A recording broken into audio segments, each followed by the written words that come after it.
Okay, hi everyone. Welcome to this hybrid meeting of the Family Education and Justice Committee. I'd like to remind all attendees that this meeting is being recorded and webcast live on the Council's YouTube channel. I've agreed the attendance of some members remotely and would remind all remote attendees to mute their microphones when not speaking. For any members of the public watching, please note that all the public committee reports, including details of specific recommendations, are available on the Council's website. We do have quite a busy agenda today, so ask people to keep their introductions fairly brief so we can concentrate on making sure we can ask questions through the session today. Have we got any apologies or substitutions? Thank you, Convener. We have apologies from Councillor Stewart, Councillor Wan, with Councillor Gregg and Fotheringham substituting. Also apologies from Mrs Christine Hay, Church Representative, and Mr Mike Callaghan and Mrs Anna Cheen, Teacher Representatives. Thank you. Have we got any declarations of interest or statements of transparency?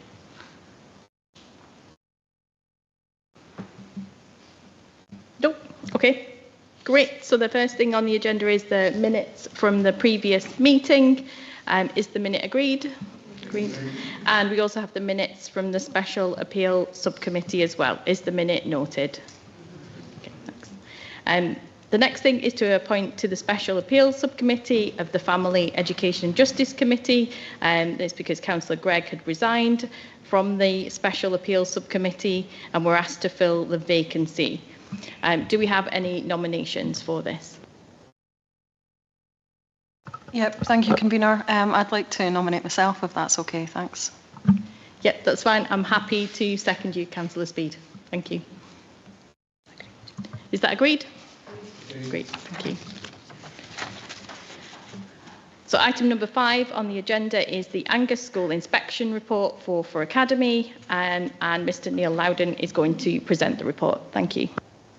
Yeah, thank you, Convener. Good afternoon, everyone. Agenda item 5 asks members to consider the inspection report for Forfar Academy, published by His Majesty's Inspectorate for Education in August of this year. The summary of the report in Appendix 1 lists both the strengths and areas for improvement identified by the inspection team, and we've been joined today by Kaz Mohammed, the head teacher, and Kenneth Black, acting service leader, and we will be happy to take any questions on the report, Convener. Thank you. Okay, thank you. I've got a question from Councillor Melville. Thank you, Convener, and thanks, Neil, for that introduction. It's a bit of a technical question, I think, around the kind of aspiration side of it, which is mentioned in the report. I just wondered if you could set out, if you can let us know how the Inspectorate kind of tracks aspiration, how they measure it, the kind of things that they ask when they're looking into that, because it's obviously quite concerning to read in the report, and it would be interesting to know how they track that against their metrics. Yeah, happy to take that through you, Convener. Thank you, Councillor Melville. You'll know that we've put excellence and equity at the heart of our Angus education plan in terms of being aspirational.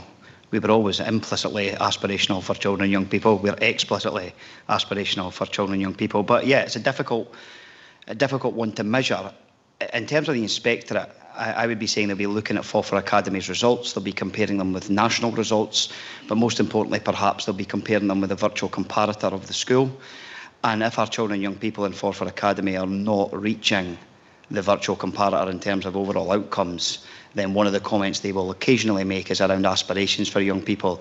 And I know the school are working hard at how they course young people, how they meet with parents, how they have those key discussions about maximising young people's outcomes, not just through the senior phase, but in the broad general education as they make their way through their school journey. And of course, we use pupil tracking to track that as well.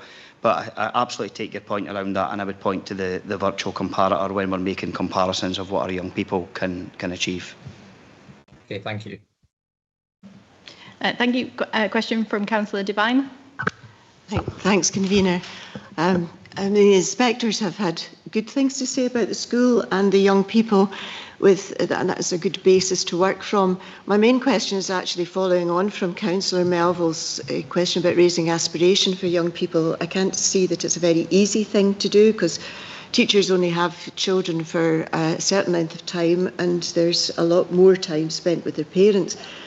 Can you give me some idea of how you might be looking at improving this aspirational thing. Thank you. Thank you very much, and good afternoon, everyone, and welcome the opportunity to come along and talk about our inspection report this afternoon. So in terms of the work and its ongoing work we're doing to raise aspirations in the school, we, as Neil indicated, we're working very hard to ensure that all young people are taking up a suite of qualifications to achieve at the highest level that they're capable of. We are tracking their progress very carefully to ensure that they are being coursed and entering qualifications that are going to lead, they're going to build on their strengths, but also to lead to them achieving a higher standard.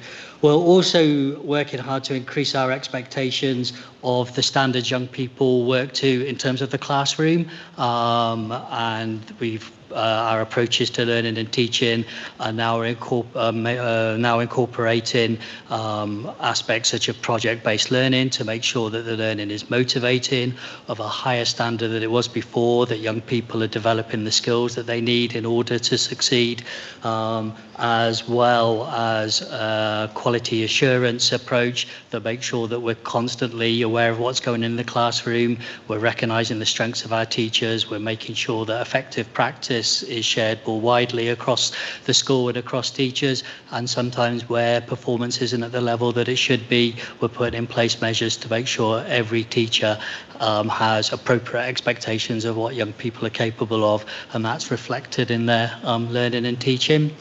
We have been working hard recently about increasing leadership opportunities across the school.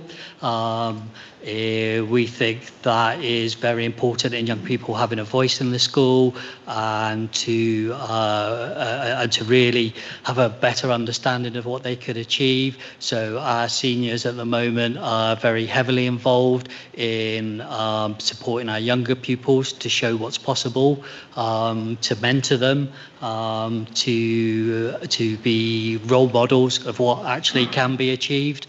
And we've recently introduced some junior leaders as well, so that, because one of the things that I think sometimes happens with leadership in schools is that young people primary school have lots of opportunities to lead, and then they become S1s in school and don't really have as many opportunities. So we're trying to build on the leadership skills that they have developed in primary school and give them more opportunities to lead across the school. We're also working very hard to celebrate success more effectively, so that young people get a better sense of what they can achieve.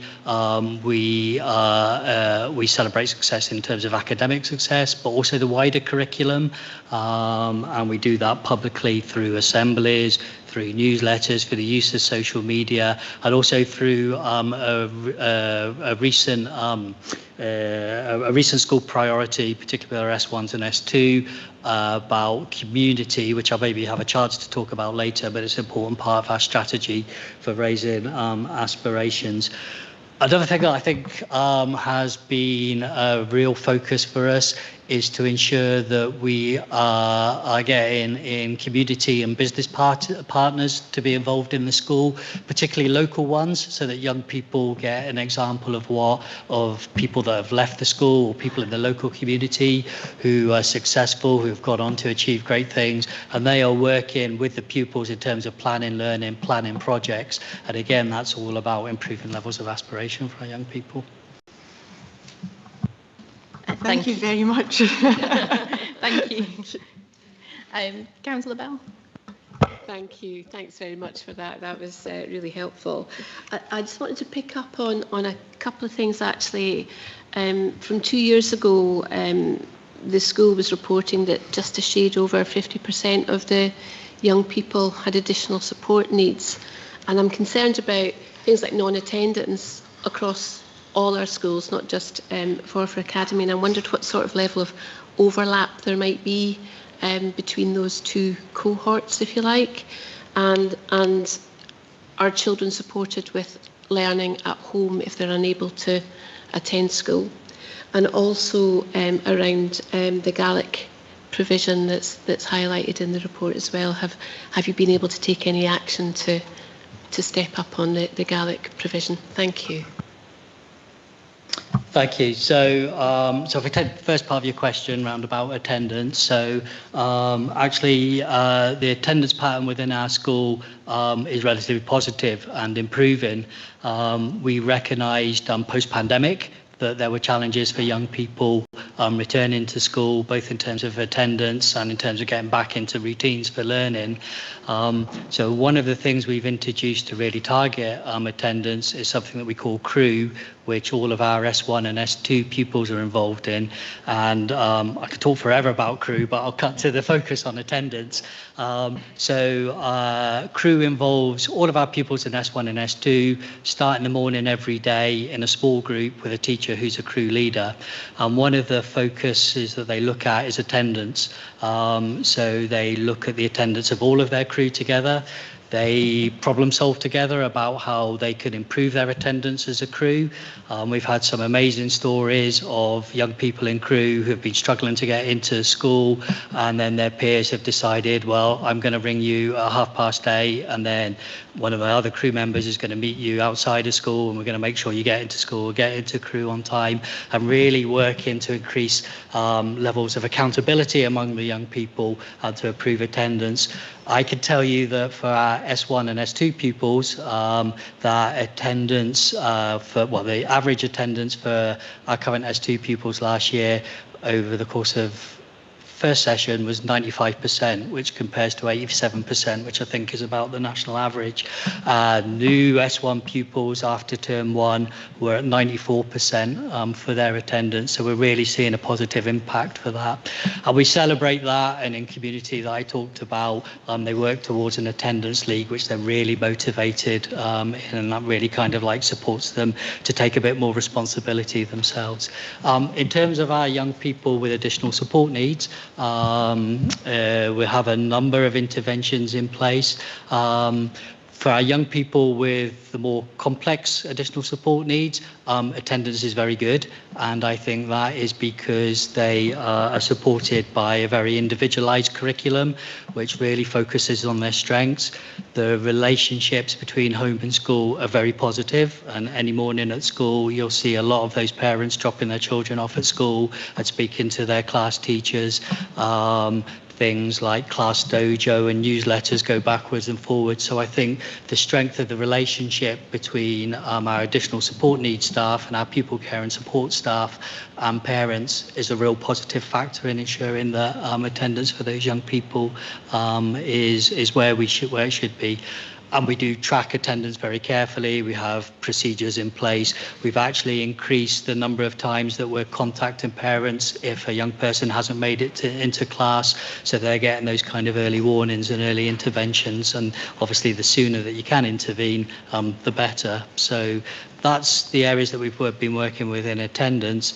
In terms of Gaelic, that's something that we are reviewing. The uptake is very small in the school, and there are certainly challenges round about teachers of Gaelic and employing those. So we've been using eSchool for our young people who wanted to continue on their Gaelic journey from primary school. So they have actually been able to access online learning, and they are given the option to continue with that learning into the senior phase, although neither of them have chosen to take that up as part of their options this session. So it's something that we're constantly looking at, but there are challenges within that as well. Thank you. Councillor Nicholl? Thank you. My question was going to be on the supports that are in place to enable young people to be successful, but I feel like you've probably covered quite a lot of that in some of your answers already, but thanks. Thank you. We've got some more questions coming in, and I'll come back to Councillor Whiteside. So we've got Councillor Proctor. Thank you very much, Convener. My question is, really, if you read the report, the focus on improving attainment for young people is clear, very much so in the report. And are there any early signs in school results of the beginning of this improvement? And can you touch on numeracy and math? Sure, yeah, thank you for that question. So as a school, pre-inspection, we had already recognised that raising levels of attainment and achievement is absolutely a school priority, and over the last 3 years we've been working pretty hard on that. Our last set of results are showing some improvements, and obviously that was data that wasn't available to the inspection team at the time, unfortunately, because there are some real positives there. So I can touch on some of the highlights for you and give you some of the data related to that. So for our 4th years last session, for the first time in 8 years, over 50% of our pupils gained 5 national awards at level 5 or better. So that's the highest it has been in a long time, and is actually higher than our virtual comparator school for this year, which Neil spoke about in his introduction. 28% of our young people gained 7 awards, in 4th year gained 7 awards at National 5 or better, and again that was our highest ever and higher than our virtual comparator school. We had 84% of our young people gaining 1 National 5 or better in 4th year, and for our young people who gained 5 awards at National 4 or 5 awards at National 3, again this year statistics there were higher than our virtual comparator school. So although we absolutely do not get complacent about attainment, I think we're beginning to see some of the fruits of our hard work around about raising attainment.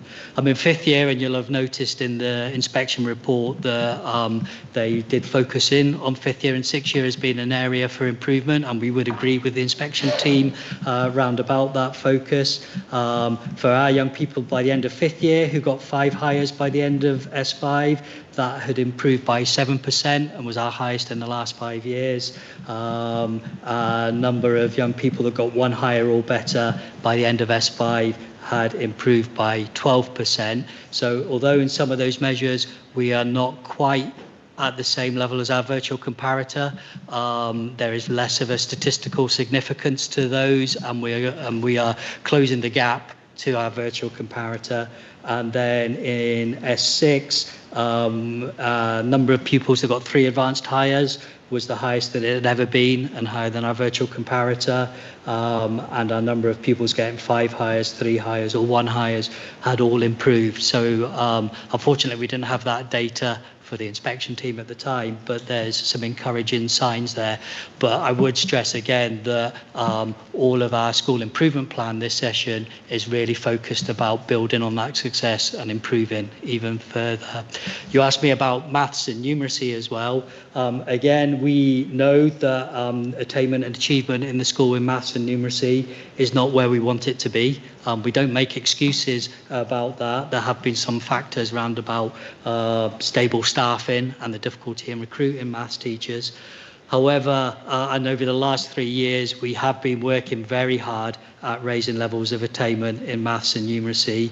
And again, this year's data is showing some improvement. So for our 4th years, our level 3 numeracy has been better than our virtual comparator for the last 3 years. Our level 4 numeracy has improved year on year over the last 3 years, and has gone from being below our virtual comparator to now being above our virtual comparator. And our level 5 numeracy has improved over the last 3 years and now is in line with our virtual comparator. So we're beginning to see the impact of all the work we've done in terms of focusing on learning and teaching in maths, raising levels of aspiration, and the types of courses that we offer. One of the statistics that I was very pleased to see this year is that the percentage of young people who have a National 5 qualification in maths by the end of S4, which was highlighted as an area for improvement by the inspection team, has improved by 18% from the previous year. So we are now at 40% of young people gaining a qualification National 5 in maths compared to 22% in the previous year. And we have moved this year from being much lower than our virtual comparator to being pretty much in line with our virtual comparator. Again, I would absolutely stress that we are not complacent about that. There's a very robust action plan in place to support our maths department, improve outcomes for our young people. I've just completed a round of learning observations in the maths department, and I was really encouraged by the quality of learning and teaching that I was seeing, the amount of talk that was happening and young people being able to explain their learning to me, the amount of peer support that is going on, and the level of individual feedback young people were getting. So I'm hopeful with that continued focus and emphasis, we're absolutely on the right line in terms of improving. Thanks very much for that very full and positive report. And I understand the maths situation. I've got a grandson who is a maths teacher, and he often reports similar things back to me. So thank you very much, and long may the improvement continue. Thank you. Thank you. Councillor Whiteside. Thanks, Convener. Actually, I think that your very full answers have probably answered my question already. I was just going to say the inspection was obviously back in March, and I was just going to ask about how confident you were in the progress since then, but I think you've probably answered already, so well done. Okay, thank you all very much. Is there any comments that anyone wants to bring? Councillor Gregg. Thank you, Convener.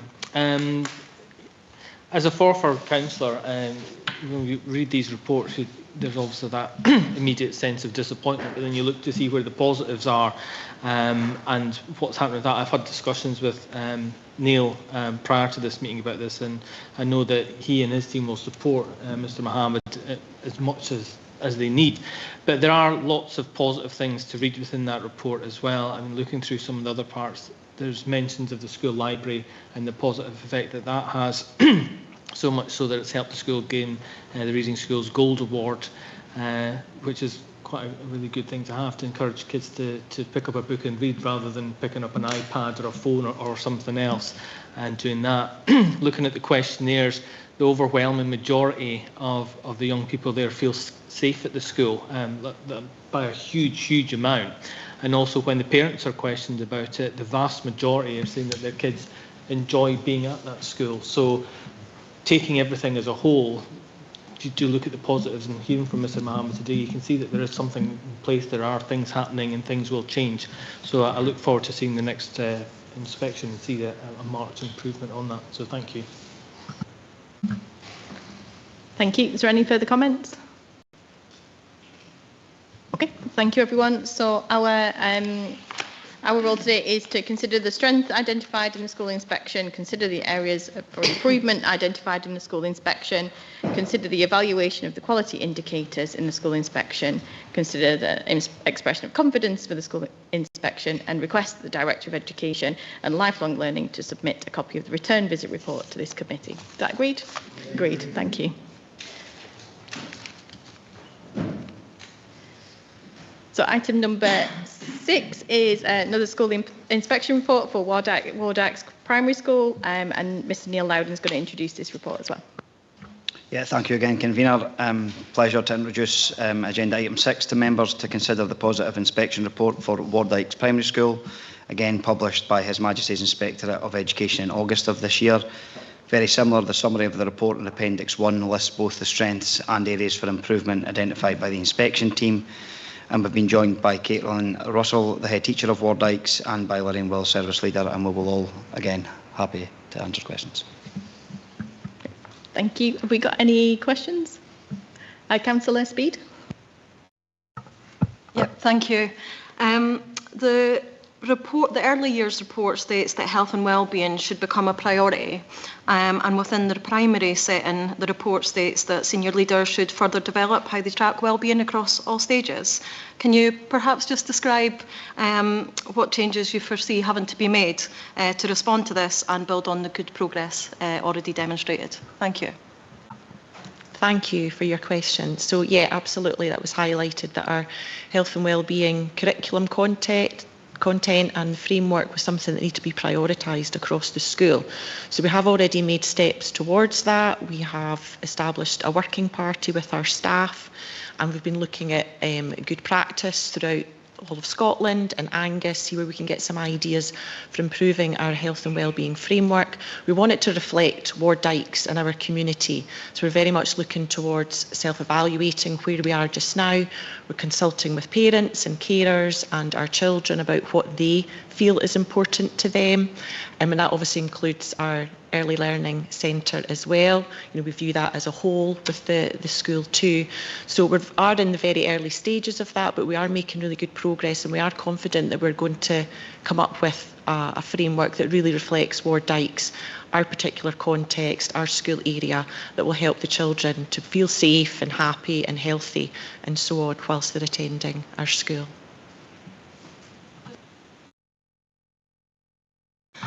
Within the report as well, thanks for that response. Within the report, it does also touch on ensuring that any materials for children and young people and for families are easy to understand and are provided in accessible formats. Can I just have some assurances that you will ensure that going forward as well, please?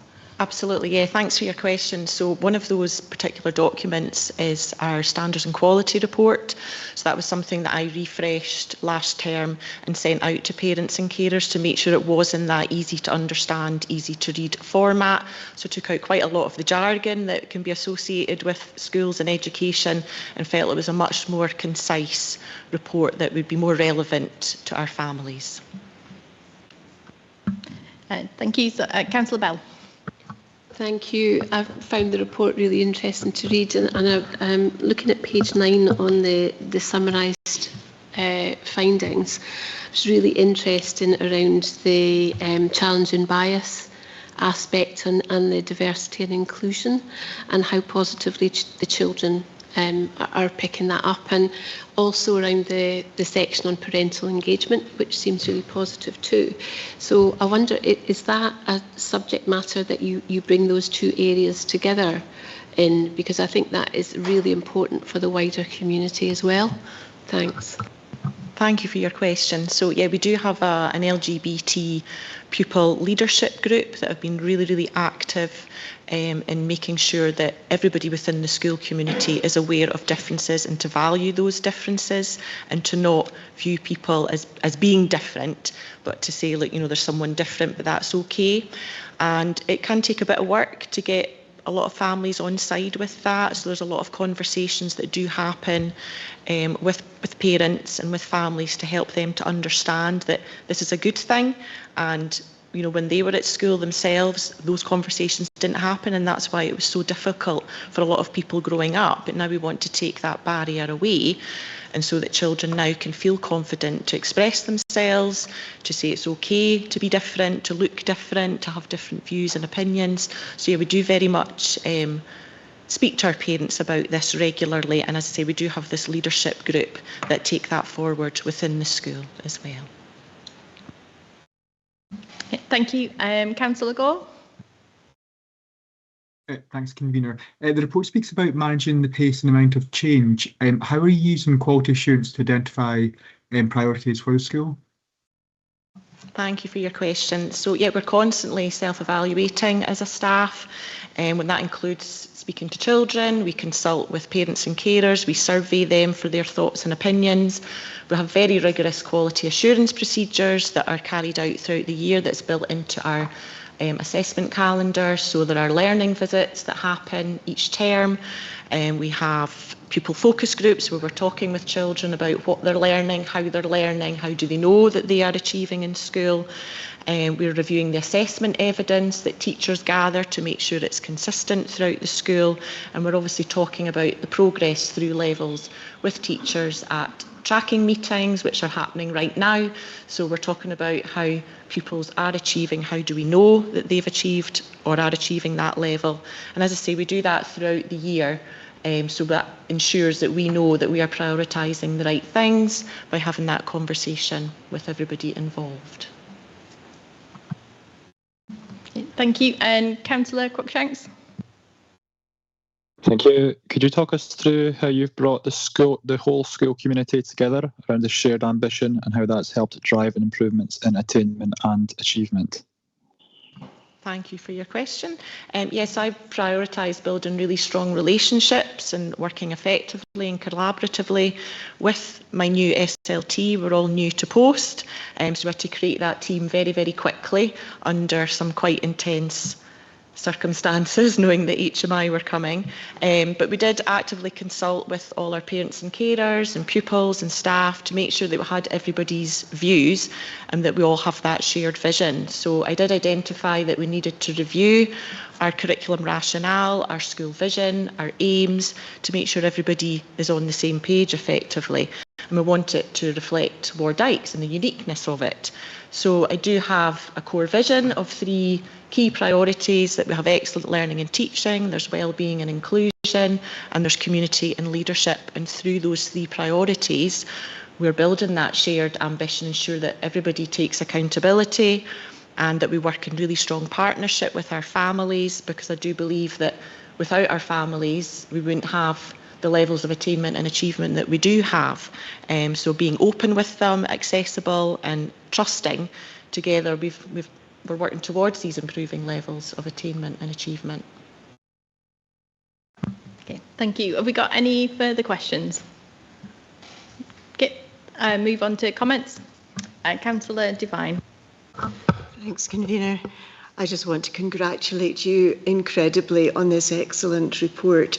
It's lovely to see that the early years particularly is so very good. That's a great start for these children. And your relationships with your external partners and your staff and your parents, it means that the school is going to go forward incredibly well. So thank you so much. Thank you for your very kind words.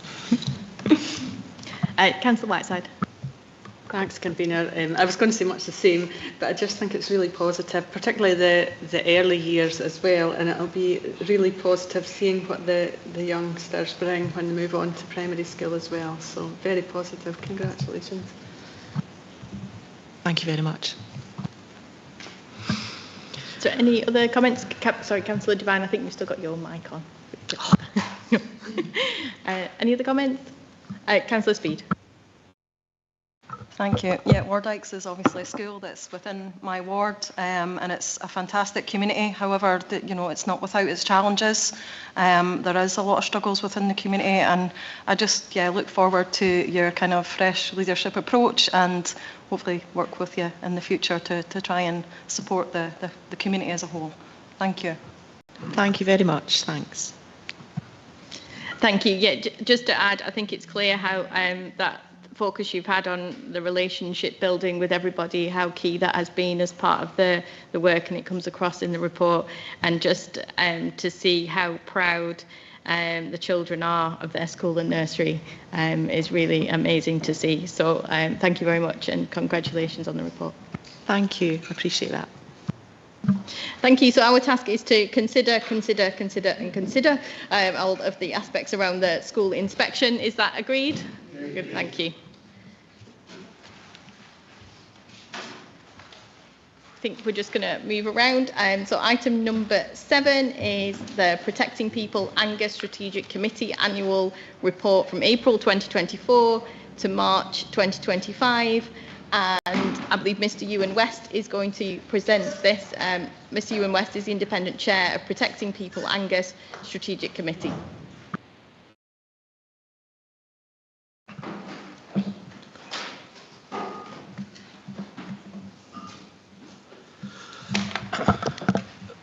Thank you, Convener. Good afternoon, everyone. I'm just going to do a quick summary of the report, and then happy to take questions on anything within the report itself. So, as independent chair of the Protecting People Angus Strategic Committee, I'm delighted to present the annual report covering the period of April 24 to March 25. So, we've actually caught up from previously, where there was a bit of a delay in annual reporting. So we're back on track with that again with this report. This is the first report that I've presented, which covers the areas of adult protection, child protection and violence against women and girls. Given that the committee now carries all of the functions previously held by the 3 other partnerships. So it's more of an integrated report. As you'll see from some of the commentary in the report, the transition into these new arrangements has actually been very positive. We've got much greater and better collaboration across the 3 areas of business, and much better integration. So we've managed to streamline our work quite significantly, and that's led to increased efficiency in terms of the staffing, and the number of meetings that need to go to much reduced. It's reduced duplication of work, but in actual fact has also strengthened the whole family approach that we need to have in relation to public protection. So there's a bit of commentary in the report around those transitional arrangements, and we've done a 1-year review of the new arrangements, and the feedback was very positive. 1 or 2 areas where we still need to do a little bit of work, particularly around discussion between the delivery groups, but we've got a plan there and that's already in place. So on the whole, the transition has been fairly seamless. For the first time this year also, I've attached the strategic plan to the annual report, which hopefully provides members with greater detail as to what actually we're doing in relation to the plan that's in place for the next 3 years from now, 4 years in total. And I'll make a couple of comments on that just shortly. I would like to just highlight some other key areas from the report. Essentially, in terms of trends and numbers and referrals, there's nothing massively dramatic to report. However, one noticeable point to highlight is members may recall previously that we had a very significant increase in adult protection referrals post the pandemic, so much so that it was actually quite concerning. Given time has passed from the pandemic, then the number of referrals has reduced, and has reduced quite significantly down to where we are now. We're still above the number of referrals that we had pre-pandemic. I think there's been a lot of other changes that we've made in terms of knowledge out there around how people can report adult protection referrals than we did have 4 years ago, for example. So I'm not surprised that we've still got a reasonably high level, but it is much reduced from where we were this time last year when I reported the numbers. So that's a positive, but we still need to keep working at that. In terms of violence against women and girls, one of the main areas to look at is the number of multi-agency risk assessment conferences we have in relation to those people who've been referred. And you'll see in the report that these have risen from 107 to 142, which is quite a significant rise. That would mirror, this does mirror in fact, a national increase in reported violence against women and girls matters. There's been, I think, in this current year, I think there's about a 5% increase in what has been reported to Police Scotland. It is a concerning trend, and Angus is not different from elsewhere, unfortunately. What you can see in the report is, because I think the key way of dealing with this is prevention. And there's some details of what we're trying to do here in Angus in terms of a preventative strategy. I, along with other chairs in Scotland, have been engaging closely with Scottish Government to further develop the national prevention strategy in relation to violence against women and girls, and hopefully in the not too distant future there will be some further national preventative work being rolled out across Scotland. So that is one area that we really need to keep a very close eye on going forward. And on pages 12 and 13 of the report, there's a bit more detail about local work. Inspection and scrutiny. So the committee played a leading role in the National Children at Harm inspection, which took place between September 24 and March 25. The final report was published in April, and so the detail of that will be included in next year's annual report. However, I think it's appropriate to mention at the moment that Angus received a rating of very good in respect of the area of children and young people that was assessed. So that was an excellent result of an inspection from an external body who came in and had a very close, I think it's fair to say, examination of our policies and procedures and how we deliver services across Angus in relation to children and young people. So I think it's down to our staff and leaders, management out there who have enabled Angus to get that very good outcome from the inspection. Likewise, in respect of adult support and protection, along with the Care Inspectorate, we've participated in a self-evaluation exercise focusing on effective support and early intervention for adults with escalating risks. Now, I've not yet seen the report. Expect it in the next couple of weeks, but my understanding is that current approach in Angus has received a very good rating. So obviously we'll share that in due course, but again, another external inspection, not so much an inspection, but scrutiny and evaluation has indicated that things are going relatively well. We'll continue to ensure scrutiny going forward of our services and our partnerships, both by supporting any other external scrutiny that comes forward, but also our own internal self-evaluation work, some of which is set out in the report. The multi-agency learning reviews are also part of that ongoing work to ensure our policy practices remain at a high standard. And you'll see the report summarises some of this activity during the reporting period. I mentioned just a short time ago that I would refer back to the strategic plan. And members will probably have noted that in the strategic plan there are two areas which were showing red, but I can update on that. The first one was around gender-based violence, and we needed to establish what indeed women and girls in Angus really needed in terms of services to support them. So we were successful in a bid to Scottish Government to get funding to support a full needs assessment in respect of the impact of services on women and children in Angus. So we received £32,000. That work has now commenced, and we'll conclude that in the early part of the new year. So from that work, we will be able to properly identify the real complex needs that some women and young people have in relation to gender-based violence. So that's an area for development in 25-26, and that will move forward that particular part of the strategic plan. The other outstanding issue was around trauma, and our action in the plan was to extend and implement trauma-informed and responsive approaches to practice across committee members. So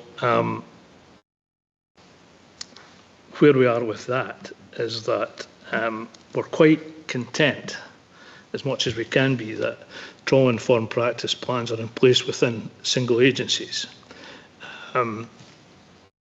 But we need to be assured that when we come to multi-agency work, that approach is indeed in place.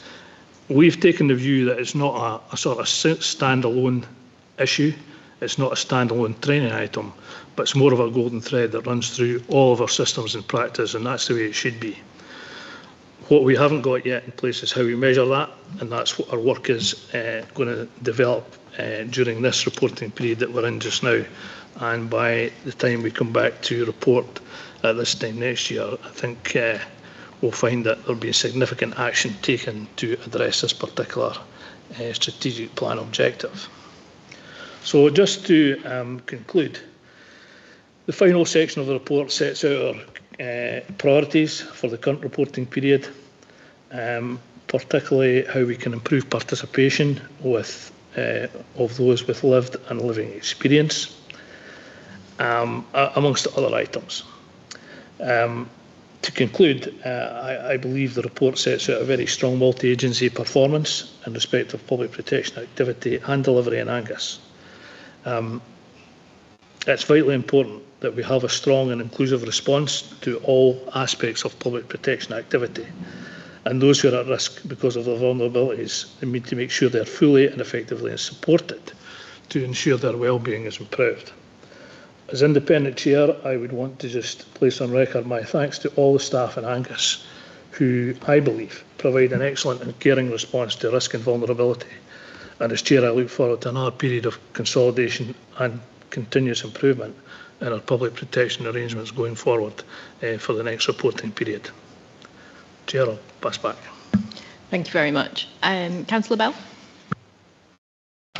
Thank you, Ewan. Thank you, and Rebecca as well. This is a very thorough report, and it's really helpful to see the forward look.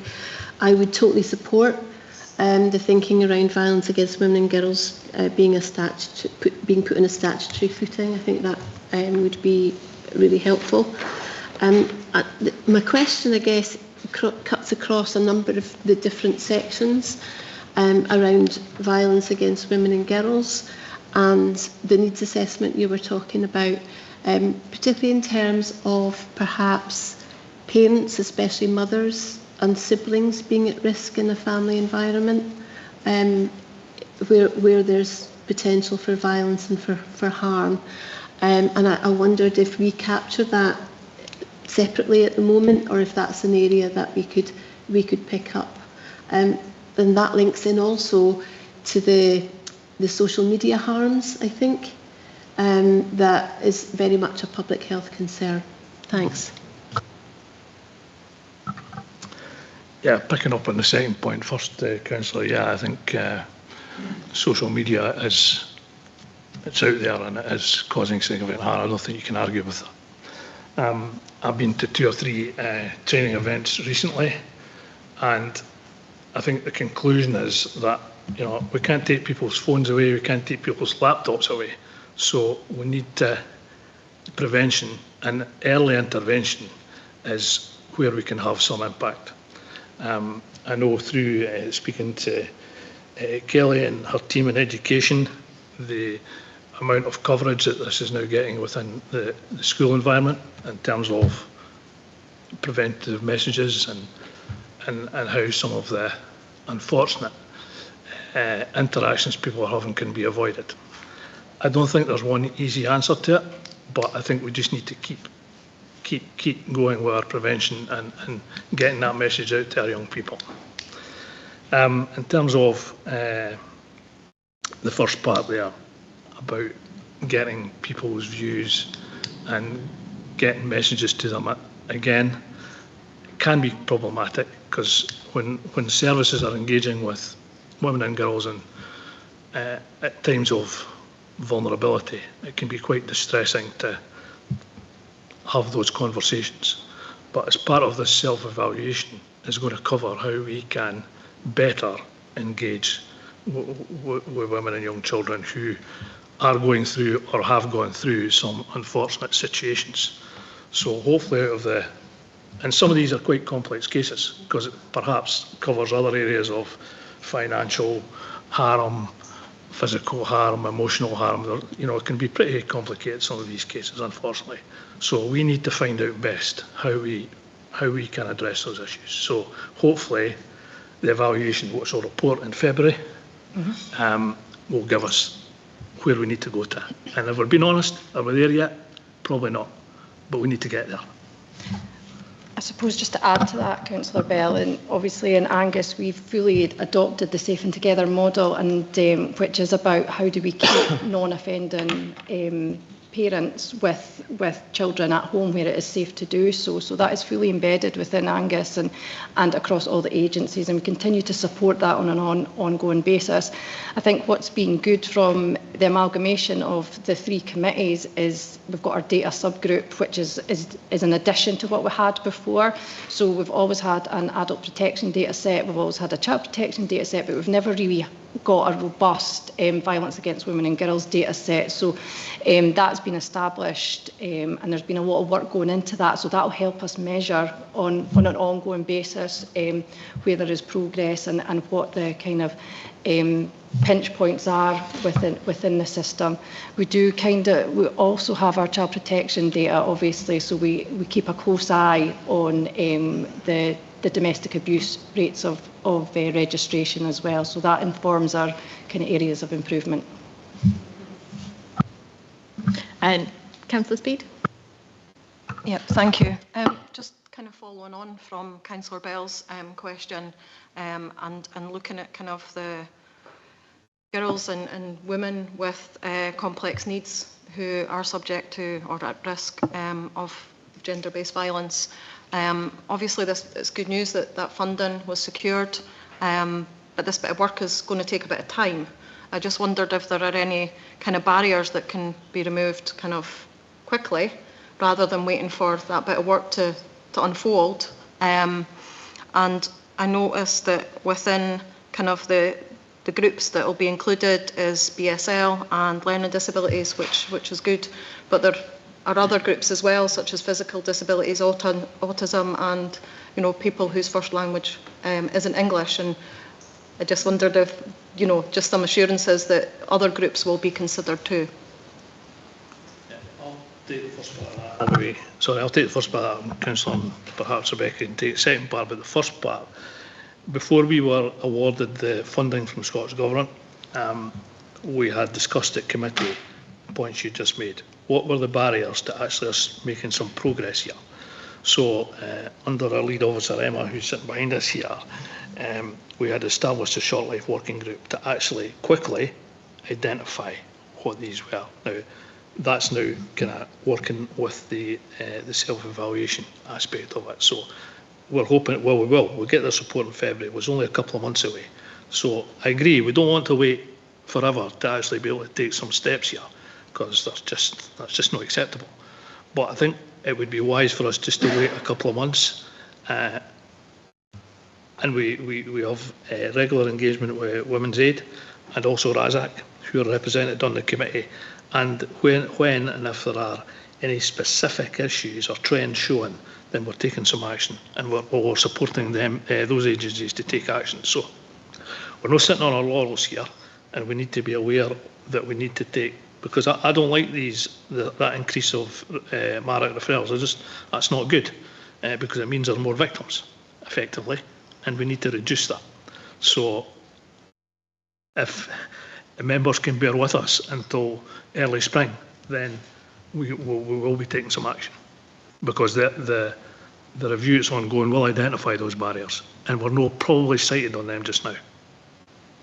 And I suppose just to kind of add to what Ewan's saying, we've also obviously got our Glen Clover provision as well, which offers a wide range of services to lots of women with children or without children who require gender-specific intervention. So that continues to be on offer. But in terms of the gaps, as Ewan says, we will hopefully have a better understanding of that once the needs assessment has been completed.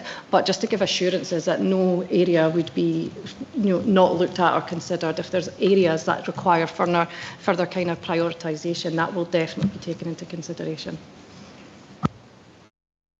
Thank you. Councillor Devine. Thanks, Convener. Try to remember to put off my microphone also.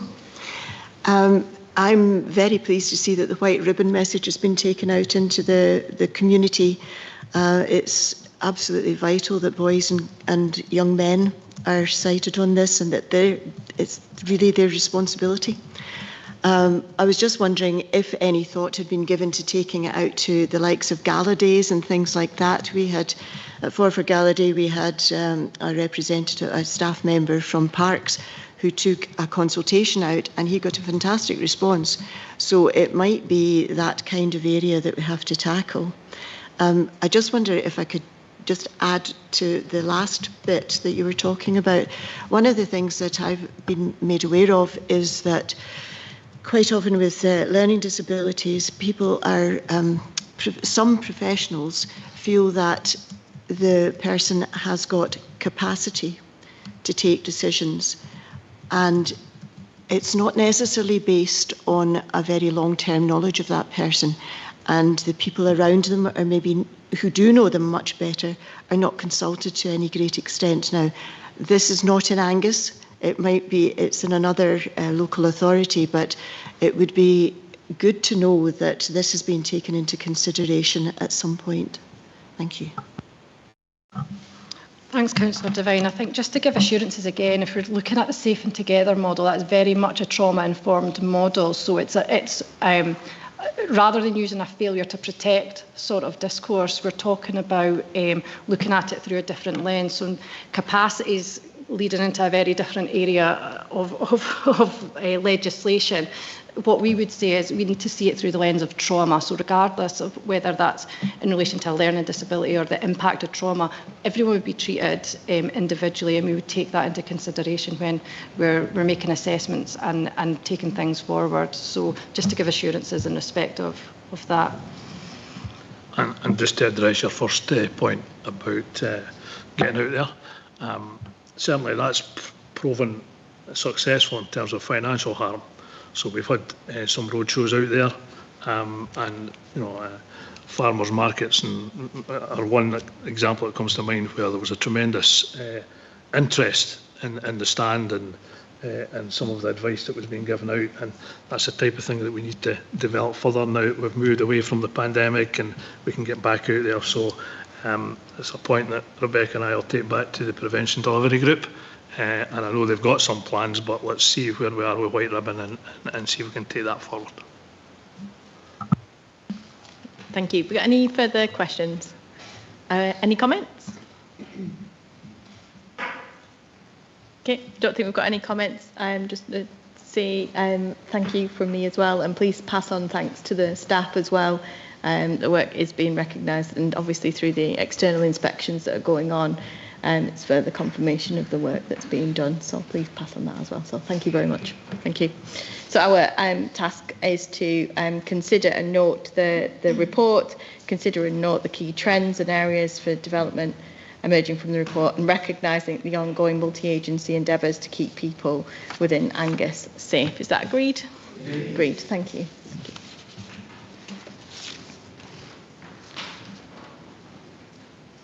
So item number 8 is the annual Chief Social Work Officer report, and Mrs Kirsty Lee is going to introduce the report. Thank you, Convener. I welcome the opportunity to bring my annual Chief Social Work Officer report to committee today, outlining the work being delivered across children's, adults and justice, social work and social care services. This joint presentation of this report with John Cooper, the lead professional for the partnership, is an important opportunity for us to reflect on achievements, challenges and areas for improvement, ensuring robust oversight and accountability for all social work functions, including those delegated to the Integrated Joint Board.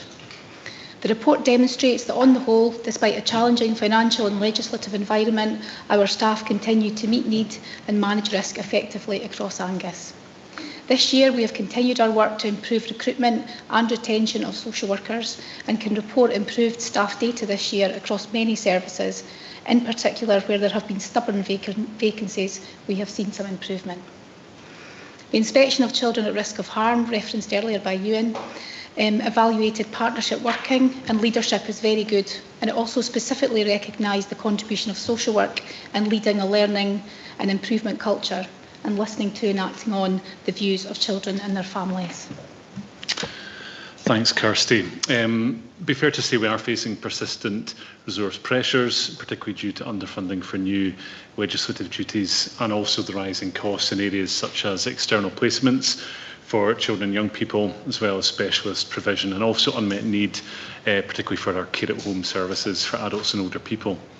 However, despite these challenges, there are many examples that you'll see within the report of innovative practice and improvement work, such as our pilot of Magic Notes AI tool to support staff, the expansion of family-based care and community supports, the embedding of reflective practice and joint practitioner development forums. That's between Angus Council Children and Families and within the partnership as well. So we invite the committee to note and endorse the contents of the Chief Social Work Officer report prior to its submission to the Scottish Government, and we would welcome any questions or comments that you may have. Thank you. Thank you. Councillor Bell. Thank you both very much. I guess first of all, I just wanted to flag up, ongoing concerns around unmet needs and whether you can, what's the current trajectory on that. But my question is particularly around on page 107 under the looking forward section, and I guess this is one of these things. It's the what's not reported bit for me around perhaps young people that are closed off to children's services, and we have no maybe statutory responsibility for them at this point, and where they are then housed if they're no longer able to stay with their family, and how appropriate their housing might be for them to sustain it in a positive environment. I can't really go into too much more detail in case I breach any confidentiality, but I'm concerned around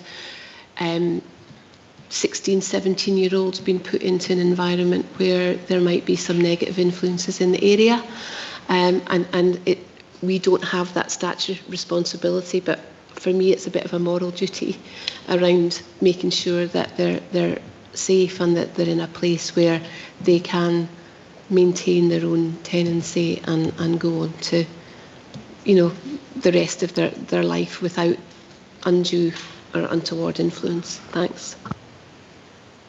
You happy for us to take those in reverse? Yes. Yeah. So the bit about 16 and 17-year-olds is really timely, actually. So the Care and Justice Bill is currently being phased into implementation.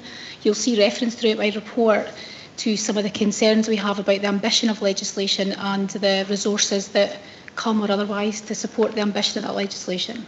So into next year, a timeline we're not entirely clear about as yet, the statutory responsibility for 16 and 17-year-olds will come in terms of them being referred to the children's hearing system. So if they're involved in justice, that's fairly clear. So where they're involved in youth offending, then they will be referred to the children's hearing system, which means that 16 and 17-year-olds then will access services for children. So as that part of the legislation, they will continue to be children. There is the presumption against imprisonment of young people, which is already enacted. So we are already supporting young people who would previously have gone to prison, who are now going to secure care and are subject to a package of support from children's services. The bit about supporting 16 and 17-year-olds in children's services, now they will be the most in need and most chaotic young people. The aspiration is right, they should be retained in children's services, they should be accessing help and support. The concern is that we are delivering services for children at the moment, and we are already struggling to manage within the resource that we have. What we know is through a session that took place just yesterday with the Centre for Youth Justice in Scotland, we had a joint partnership event. It was very well attended, where we are looking at what our response will be locally. Housing came up as a significant issue. You'll also see from my report that housing support for care leavers, so not the group you're referencing, but a different group, is also needs to be reviewed and needs to be improved without a doubt. So the housing support element of what we can provide for young people leaving care. So I can't give you assurances that 16 and 17-year-olds who are currently housed inappropriately, and we know they do appear in homeless presentation figures and temporary tenancy figures. We know that children who leave care within a period of 5 years are more likely to show up in our homeless data as well. So we know all of that. We're acutely aware of it. We are looking at what we can possibly do to enhance supports and services to that group. The financial memorandum that comes from the government to support this piece of legislation will be really important for us to see whether that is literally the arm and leg of a person that we can deploy to help, or whether it's a bit more substantial than that, and at the minute we don't know. So what I can assure you is that we've clocked the wider range of needs for 16 and 17-year-olds because, and I won't try to explain it, but in some parts of the legislation, young people who are 16 will be adults and will continue to be adults, and in this part of the legislation they will be adults only at the age of 18, and that it won't be linear. It'll be quite what's the word, flexible, okay? So for young people who come into the children's hearing system, they can be considered as children, but they may live independently. So there's a number of things to work through. That was a very long answer, I appreciate it, but I suppose it's to say we are clocking the issues and we are desperately trying to work them out. Thank you, because I wasn't sure I'd articulated the question properly, because I know it's complex and it's not there, but thank you, that's really helpful. Thanks, Kirsty. Thanks, Councillor Bell, for your question in relation to unmet needs. So we often speak about unmet need in IGB and in other committees as well. So not surprised about the question. I think what's important to note within the report is the levels of unmet need have reduced. Will we get to the point where we have 0 hours? No, and I think that reflects a national position, and there's lots of reasons for that within Angus, and some of the factors to consider the geography. We have a high rural population area where it is really difficult to get care at home provision at times. We also know, and you'll see within the report, that actually the number of hours per person is now up to around 10 hours per week, and that's increased almost an hour a year over the past 3 to 4 years as well. So we're seeing higher levels of need as well. However, we are effectively using eligibility criteria from Scottish Government to make sure that those with the greatest levels of need are in receipt of the services that they require. And for those where we are unable to provide a package, mostly where there's lower levels of need, we're evidencing more now than we have done before that we are signposting onwards. And Ewan cited earlier in relation to adult support and protection work and the report that will be coming to PPASC soon around those that aren't quite meeting the threshold for adult protection work. We've actually shown, and it will be within the report, that we are effectively signposting individuals for support, mostly through third sector organisations and other community groups. And that's good, that's the way it should be.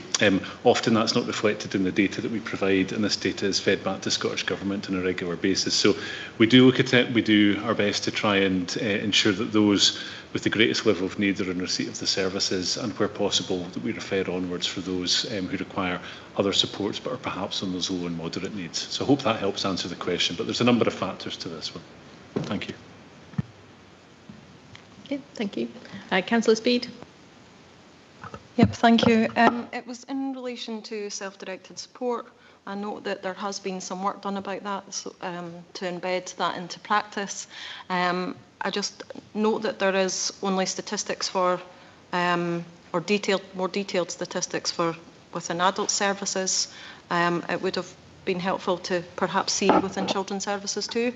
But I just wondered, in terms of that work that's been done, has it also been linked in terms of what we're doing to tackle kind of poverty and inequality and to improve outcomes there? Because self-directed support can often be a tool that helps families to lift themselves out of, you know, those challenges. And I just wondered if you can provide an update on that. And also, sorry, I thought maybe somebody had said something there. Lost my train of thought, so yeah, I'll leave you with that. I'm probably overstepping it in terms of questions anyway. Thank you.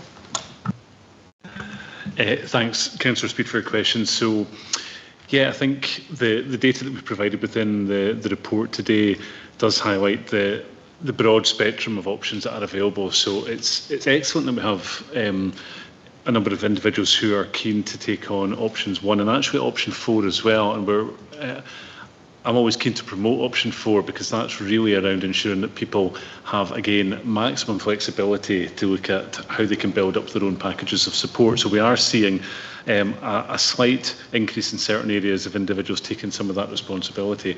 However, your point is really well made in terms of we know that areas of deprivation often have the highest levels of need, and often in relation to the SDS packages that we have in place, we know that there is a link there.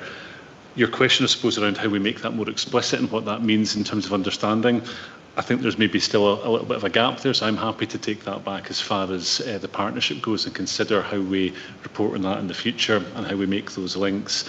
What I would say is that we always try and encourage individuals where possible to have as much control as they're able to in terms of what their package is. But again, going back to my point earlier around unmet need, sometimes it is dependent on where provider availability is. So if we don't have an option 3 package available at times, we're then supporting individuals to say, well, would you consider an option 2, or could we look at an option 4 where we provide a bit of a hybrid approach to trying to make sure that needs are met.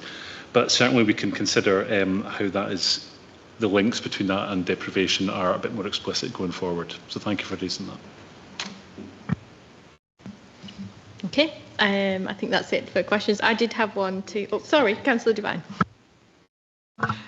Thank you, Convener. I'm just looking at the governance aspect here on page 87. I wonder if you can maybe just clarify what you mean by Angus Social Work Governance Framework. I'm concerned it might impact on the Angus Integrated Children's Partnership, but I could be completely wrong with that.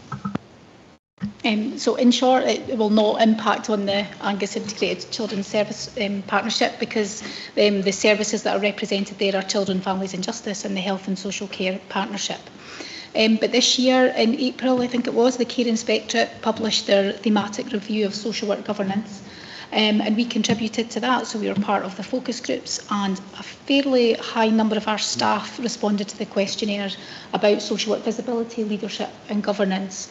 But it did, I guess it's made us think a little bit about how robust is our social work governance. What they conclude in that report is that the role of the Chief Social Work Officer is quite often tied, as it is here, to a Children, Families and Justice type remit. And what is the role of the Chief Social Work Officer in the Health and Social Care Partnership and the Integrated Joint Board? So how are we ensuring that the Chief Social Work Officer is part of and cited on key decisions that are taken about social work and social care services? So it's triggered us to ask those questions. There's a framework that will help us assess how robustly our social work governance is currently being met. John's role, I think we're in about second full year of John's role, and lead professionals for the partnership. Those kind of roles have come to actually over the last couple of years in many authorities across Scotland, but it does give rise to the question about where does the Chief Social Work Officer sit, where does the social work lead professional sit, and how are decisions being made. So I don't know what that will tell us, but it's a bit of a self-evaluation, I guess, around how well are we carrying out our Chief Social Work Officer functions, how cited is the Chief Social Work Officer in Integrated Joint Board business in particular, and what do we need to change to improve on that. Thank you. I had one question. I think this is the first time we've seen the use of AI coming up in a report, and this is a particular sensitive area, so I just wanted to ask around the safeguards around that and the use of that pilot as well. Thank you. So I might have struggled to detail legislative boundaries for you in the last question with the intricacies of AI. So I'm going to ask Beth just to maybe answer that question about the concerns about sensitive data, data security, and how we're approaching this as a social work service. Thank you. So Magic Notes is an externally developed AI tool. It has a high level of inbuilt encryption and security. We also have robust local governance arrangements in place, which are underpinned by a data privacy impact assessment. As part of that, we must set out our reasons for processing our justification under the Data Protection Act. So that sets out as well our key risks that we've identified and any mitigations that we have in place. On a practical level, the tool works by taking transcripts and creating summaries of meetings, which are then edited down by the appropriate staff member. And it's the final version that's always uploaded into Eclipse, the final agreed version. I think that's important to highlight. A key bit of use of the system is the requirement for informed consent. Where somebody does not provide that informed consent, then the tool is not used and the traditional handwritten notes are taken instead. So that provides our overall safeguarding. And the final note is that the recordings are stored for up to 30 days on the Magic Notes servers, but we then have them removed from those servers after that time as a final bit of security under there. Okay, thank you very much. Do we have any other comments? Councillor Speed? Thank you. It was just to pick back up again, following your response with regards to self-directed support. I do know on the website that there has been updates made, and I'm not sure if it's coincidental, but option 1 is kind of on the kind of front page. And I just kind of thought when I was looking through that for families perhaps going on to find out information, they might really just be taken through the option 1 route, as opposed to seeing all 4 options, so that they can make an informed choice. But also from casework as well, I do have some concerns around some families, some parent carers that might come seeking help because they've maybe gone down the route of self-referring and aren't even getting through the self-directed support assessment process. They're kind of just being turned away at the first hurdle. And you touched on signposting, and what people often tell me is that they do then get signposted, but they just get kind of passed around from pillar to post. And I just wondered, and not for answering because I've had my question, but I probably something to follow up on, would be interested to know how you track that signposting to ensure that actually it does lead on to good outcomes and support, or do you just do people just go away and perhaps come back again later at a different date when they're perhaps further into the crisis? Thank you. Thank you. Councillor Devine.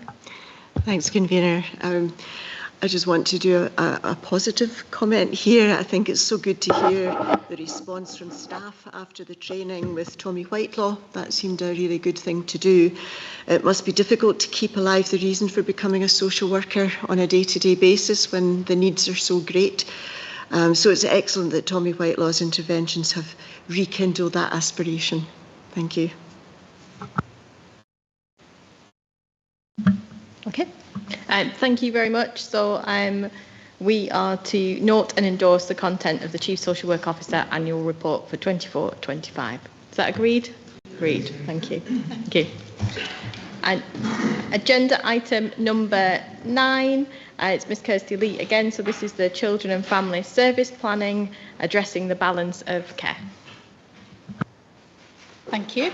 The Balance of Care report before you today sets out our approach to increasing capacity of placements in Angus. It reflects our commitment to promoting early help, strengthening family support and delivering targeted interventions that balance both the needs and risks faced by children and young people. The report presents a detailed data outline showing a shift in placement patterns over recent years. We've seen a reduction in children accommodated at home and in external foster placements over the recent year, alongside a significant rise in kinship care. Whilst the number of external residential placements has remained relatively stable, the cost of care has increased significantly, highlighting the need for continued financial scrutiny and strategic planning. So members, you're invited to note the extensive work that's undertaken to date and to support the recommendation that we do not progress the development of a second children's house, as that was agreed in 2022. Through a combination of service redesign, partnership working and targeted investment, we are creating a more sustainable and child-centred system. I'd like to take the opportunity to thank my senior team and staff across the service for the considerable focus in this area of work and a commitment to do their best for our children. So I invite you to consider the recommendations and support the direction of travel outlined in the report. Thank you. Thank you. Do you have any questions? Councillor Speed. Yeah, thank you. Yeah, thanks for this report. I'm not necessarily concerned about the recommendations, but really is just a question around the work that's been done in terms of the Children with Disabilities team and where they feature in, I guess, this overall plan, because it does just touch on the proposals, but without going into perhaps wider scope around what's planned. We know that there's an increase in referrals into the Children with Disabilities team, and that people are still choosing kind of option 3 and 4, and we know that the capacity within Strathmore is often stretched, and the building itself is perhaps not sustainable going into the future. So yeah, if I could get a wee update on that, thank you. So I'll ask Peter to come in if there's specific points he wants to make. But I mean, we've put the service, the Children with Disability service, into this report, so you get a full sense of everything we're doing to try and address the balance of care.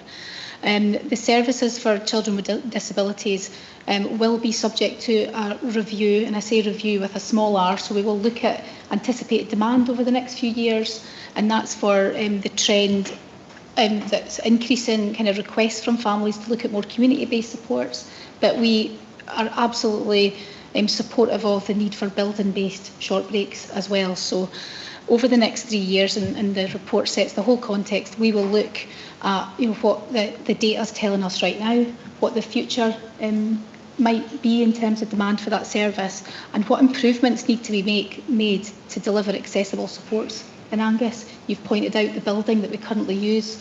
Councillor Speed, we've been a long time aware that is not an accessible enough building and doesn't meet the needs of all families. So that's something that we need to consider. In terms of hard and fast plans about what that will look like, we don't have them. I guess what I'm doing today is saying it's an important area of work. We need to have the best supports for children and their families and for children who have a disability. So it's an area that we want to take a much closer look at. I don't know, Peter, if there's anything you want to add. Not an awful lot to add to that. I mean, Strathmore is currently really core to the business in terms of the support that we provide to children and families.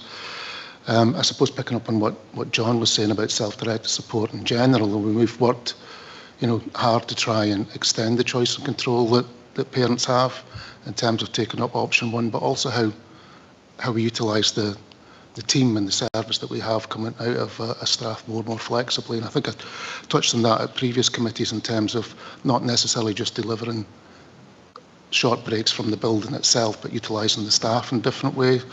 We've, over the past 12 months, we've successfully taken forward our outreach services as part of the wider Strathmore team and service. And that was, I think, a significant gap that had been around for a year or two prior to that, because the contract that we previously had with an external provider came to an end, and we'd made the decision to bring that in-house because we felt that we'd had a staff team that had the skills, and we felt that we could deliver that in a much more efficient and wider approach than we'd previously got through the provider. So, I mean, essentially, we, as Kirsty said, it remains core to our business. I think at the end of each summer, we do have the small reviews anyway as young people transition through the service, and we need to kind of look towards the year ahead to see how we can, expand the delivery of support across Angus for families. So that's what we're constantly doing. And Kirsty's already touched on the building itself, that we're aware that we need to keep an eye to in terms of how we future-proof. Thank you. Councillor Bell. Thank you. Just a quick update really on the Brecon properties. Is that now full? Have all the rooms been allocated? And I guess maybe in about a year or so, it would be good to know how it evaluates from the young people's perspective, and maybe how long they need to be there before they then move on. Because, I mean, it was such a great thing to see, and a really powerful development for us. And it might be in the future that we do need another property like that. I don't think this needs to be set in stone, pardon the pun, but it would, if it works really well and there is a need for it, then I think it ought to be something that could be pulled out of the hat again. I would probably prefer to brief members in private about the current occupancy of the house. So I think it's safe to say the house is open and operational. We have taken referrals, and I think we'll, just in the interest of preserving the confidentiality of young people, then we'll probably provide you something in writing but in private. That's okay. Yeah, I think just to add to that, I mean, I think it needs to be an iterative process anyway, because I think we've touched on it at previous committees. We've done an awful lot of work, not just internally, but with our external providers as well, in terms of our matching of young people. It's not an exact science. We don't always get it right, but we need to work really hard at that to making sure that we're managing that in the best way that we can for children and young people when they move in. In terms of the point that you were making, and I suppose the recommendation is quite clear in the report. I mean, alongside that, we have continued to develop our partnerships with external providers, and we're in a situation, I think we're quite fortunate in Angus. We have a number of, well, two key providers that have a number of houses in the area and a new one in development. So I think there's an opportunity there for ourselves to look at how we contract with them in a different way that has a cost benefit to both parties. Okay. Have we got any comments? Councillor Proctor. Thanks very much, Convener. And I'd just like to thank pardon me, everyone who's been involved in compiling this very detailed report. It's very important. I do really commend the glossary of acronyms at the back, which help you to map read your way through quite difficult text. So for that, thank you very much. Councillor Speed. Yeah, thank you. Yeah, I've seen kind of firsthand the kind of the setting within Brecon, and you know there's definitely great potential there to really meet the needs of those young people that will be supported there. And you know, happy to support in terms of the recommendations for the further bit of work around Robin House and what can be achieved there. You know, as I'm sure you know, I've raised it many times in terms of the value within the Children's with Disabilities team and, you know, the lifeline that Strathmore provides. Families do often still continue to choose those options 3 and 4. We know that the external capacity is very, very limited and that we have growing needs. And I just wondered if there could perhaps be an additional recommendation that you bring a further follow-up report in terms of that area of this work. Is that something that's possible? Just concerned that there's loss of focus within that area. Is that something that's possible? If it's okay, just to clarify then, so to bring a report specifically on the services for children with disabilities or accessibility of children's residential care? I think the accessibility for children's residential care, I take it would be need-led, and you would be responding to needs as they emerge, and that you're looking to make those settings as accessible as possible, even for people with disabilities. Yeah. So I feel assured that you would do that. Yeah. It's more around the area of work within the Children with Disabilities team and what that future looks like, so that we don't lose focus and sight. So it would be good to just have within the recommendations something that notes that that bit of work is ongoing, and that you will come back with a report maybe 6 months' time that demonstrates what work's been done to progress that area of the service. Yeah, I'm happy to take that as a recommendation in action. What I'm less clear about is the timescale, because we haven't established a timescale to deliver the review, to see what that's going to look like. 6 months might be, you know, too soon. I don't know, is that something we can consider? What we would do is part of our improvement plan, so we bring back our improvement plan in the summer, we would perhaps ensure that there's a subset report that comes with that particularly sets out what we intend to do with that part of the service. And if there's anything that comes sooner, we'll bring it. Is that okay? Yeah, so just for clarity, are you still going to incorporate that into the recommendations or not? Yeah. So are you happy to do that? Yeah. Yeah, thank you. Sorry, I think I turned my mic. Yeah, I think that's okay, as long as that's fine to do that, and based on that timescale, is that acceptable? Yeah. Do we need further clarification of wording? Yeah. Is that agreed? Yeah. Agreed. Okay, so shall I take all of the recommendations? I'll take all the recommendations at this point, just to make sure we're clear. So on item number 9, the first one is to note the content of the report. The second one is to note the balance of care development work. The third one is to agree that Children, Families and Justice seek approval from the Policy and Resources Committee not to progress the business case to purchase or build a further Angus Council children's residential house for the reasons set out in the report, and to note the work taking place to develop a capital budget bid to add an independent living annex to Rowan House. And then we're adding on the additional one that there would be, do you want to go? That is part of the annual improvement plan update that comes to.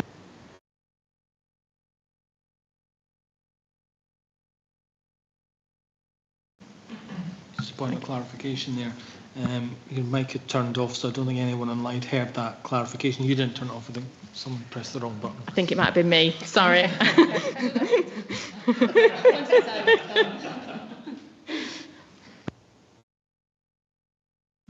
So is that all agreed for all of us? Yeah, thank you. Thank you. So moving on to item number 10, which is the Angus Criminal Justice Social Work Service annual report, and it's Ms Kirsty Lee again. Last one. Angus Criminal Justice Social Work Services annual report provides a detailed overview of our statutory service provision, including performance, volume and trend data across a wide range of interventions. This year, our teams have continued to deliver high-quality services in a challenging environment. There's much to note in the report, and I'll draw your attention to the continued high-level performance in completion rates of unpaid work, diversion from prosecution and court reports. We have successfully implemented the new Eclipse for Justice client index system, improving our data management. And we've had our bid to deliver the Caledonian system, an accredited programme for domestic abuse perpetrators, approved, with the first programme due to start in early 2026. I'm pleased to have our newly appointed Caledonian lead, Jamie McBean, here with us today. So whilst we've made significant progress, the report also outlines future challenges that are significant, particularly the anticipated reduction in the Section 27 grant allocation from April 2026. And this will pose a significant challenge to the sustainability of our services. So happy to invite comment and ask that you approve the report and note the financial pressures that are likely to be ahead. Thank you. Councillor Beattie. Thanks very much. Yeah, the question relates to that decrease in the grant allocation. Can you tell us what are the consequences of this and which areas will it affect the most? So the Section 27 grant funding is the statutory funding pot for all of our justice social work services. So we've had an indicative letter that sets out what that might look like. So we haven't yet had confirmation that that's the final grant allocation, but we understand it's pretty close to. So £64,000 saving in year one is at least the equivalent of one full-time social work post, and it'll be the same saving year on year over the next 3 years. So in terms of the size of the service, you'll see that that is a fairly significant reduction in funding, and that comes from the change to the funding formula based on current data around crime figures, rurality and other things. So it has been debated through COSLA. We have noted our concerns, of course. It's been discussed through Social Work Scotland. Other areas in Scotland will benefit through the funding formula for an increase, a similar increase in their funding. So there's no doubt it concerns me greatly that we are likely to receive one of the greatest reductions in our current funding. So I couldn't say exactly how that will affect services, but we will be planning for that. I'm glad it's at least gradual because it is such a significant reduction. Thank you. Councillor Devan. Thanks, Convener. Earlier on we were talking about violence against girls and women, and so I'm concerned about the decision taken by the Scottish Courts and Tribunal Service to merge the Domestic Abuse Review Court into the Thursday Remand Court. I'm not sure that I actually understand that particularly well, and so it would be good to know how you see this impacting on victims. Has it actually started? You're nodding, it has started. So are you seeing an impact on the victims of domestic abuse? So I'll give a tiny bit of context and I'll ask Jamie to come in if you can, Jamie. But we weren't aware of that planned change either, so we were just advised that that would be the case from, I think it was the 1st of April, was it? June maybe? From a point in time. So we didn't know that was to happen either. The establishment of the domestic abuse courts has been seen as a really good development to consider particularly the needs of women. So I'll ask Jamie just to see what could impact or any concerns we've got in the service, Jamie specifically. I think it's difficult to say with any certainty what impact it will have. It was certainly a resource that we found very beneficial, having a dedicated court to domestic violence. But my understanding is that it was a decision made at a national level, whereas the local courts were very supportive of that process that we had in place. But I suppose with the introduction of the Caledonian system, the local sheriffs are on board with that, and there's early discussions about how they can best support us to implement the Caledonian system. And I think in terms of victim support and well-being, that'll be at the forefront of any discussions that we'll be having. As well, with the loss of the Domestic Abuse Review Court, I would try and reassure that it won't mean there will be any less focus on domestic violence. Up to 40% of the work that we undertake on behalf of the court is around domestic abuse, so that'll never fall by the wayside.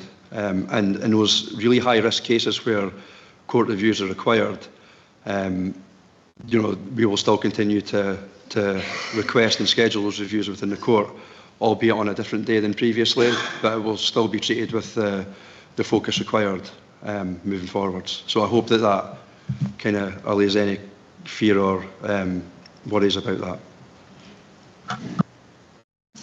We've got a question online and I'll come back. So Councillor Duff. Yeah, thanks, convener. A question really on page 144, and it's really about this the Caledonia system and the predecessor, the Fergus system. Are staff seeing an improvement with the new system, and is it being adequately funded? So I'll start with the funding part and then ask Jamie just to comment on the introduction of the system.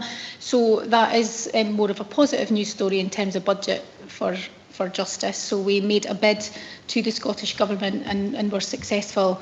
And so we have some specific ring-fenced funding to deliver Caledonian.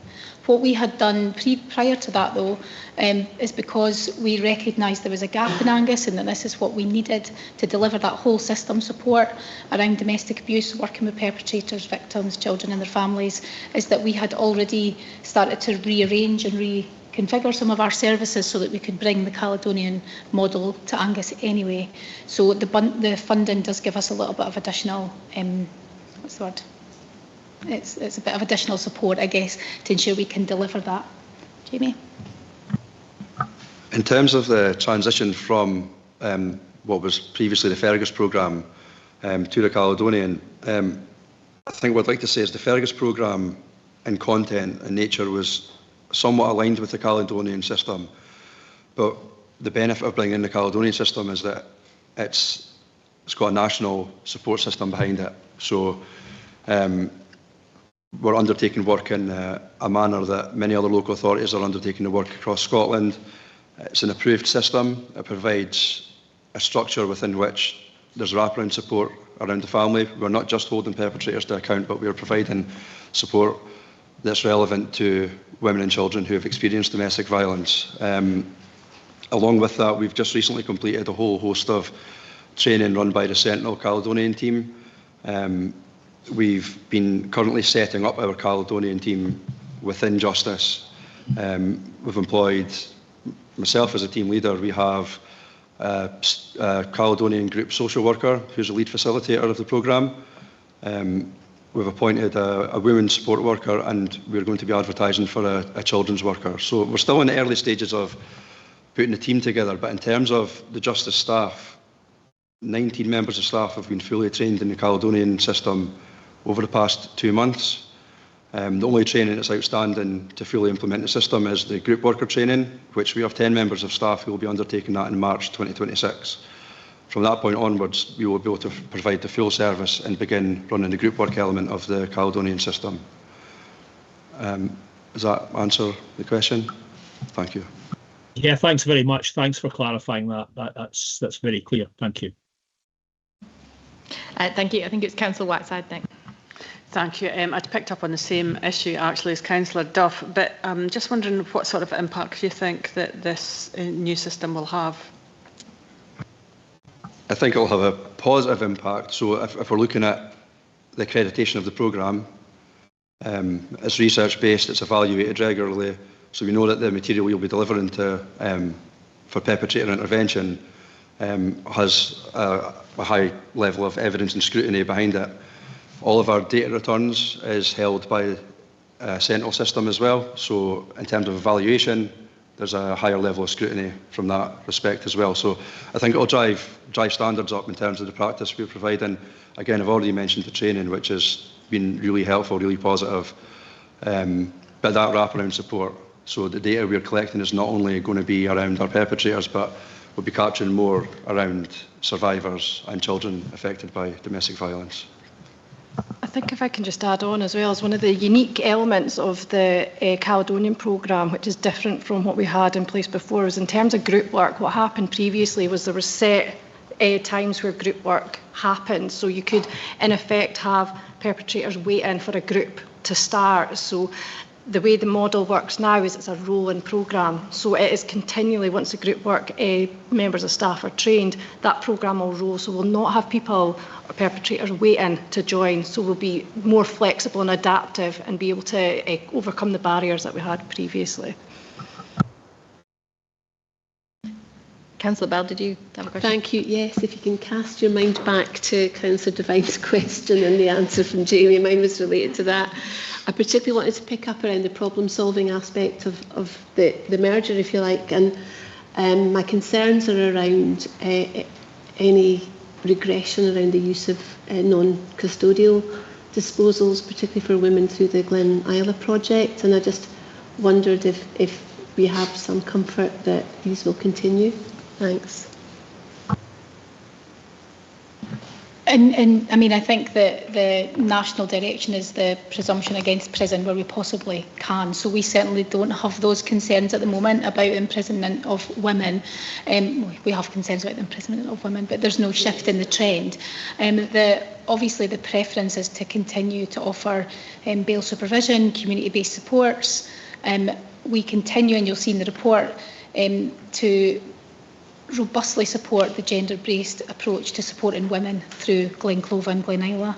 It makes a huge difference in terms of how women carry out their community payback and addressing some of the issues that are around for them. So we haven't seen anything like that. You know, again, from the report and from current press, that the significant concerns around the prison population, and that justice services are always looking, as our courts, to make best use of community disposals to address some of the issues.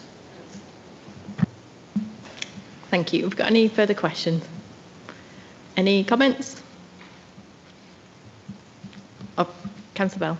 Yeah, just a note in the 81% increase in people going into the Glen Clova project. I think that's a massive endorsement and reflection of the quality of the support that women get there, and I really just want to thank the team for continuing to deliver that amazing service as a sister to the Glen Isla project. It's obviously been an area of interest for me for a very long time now, and you know, 94 women getting the benefit of that support is fantastic.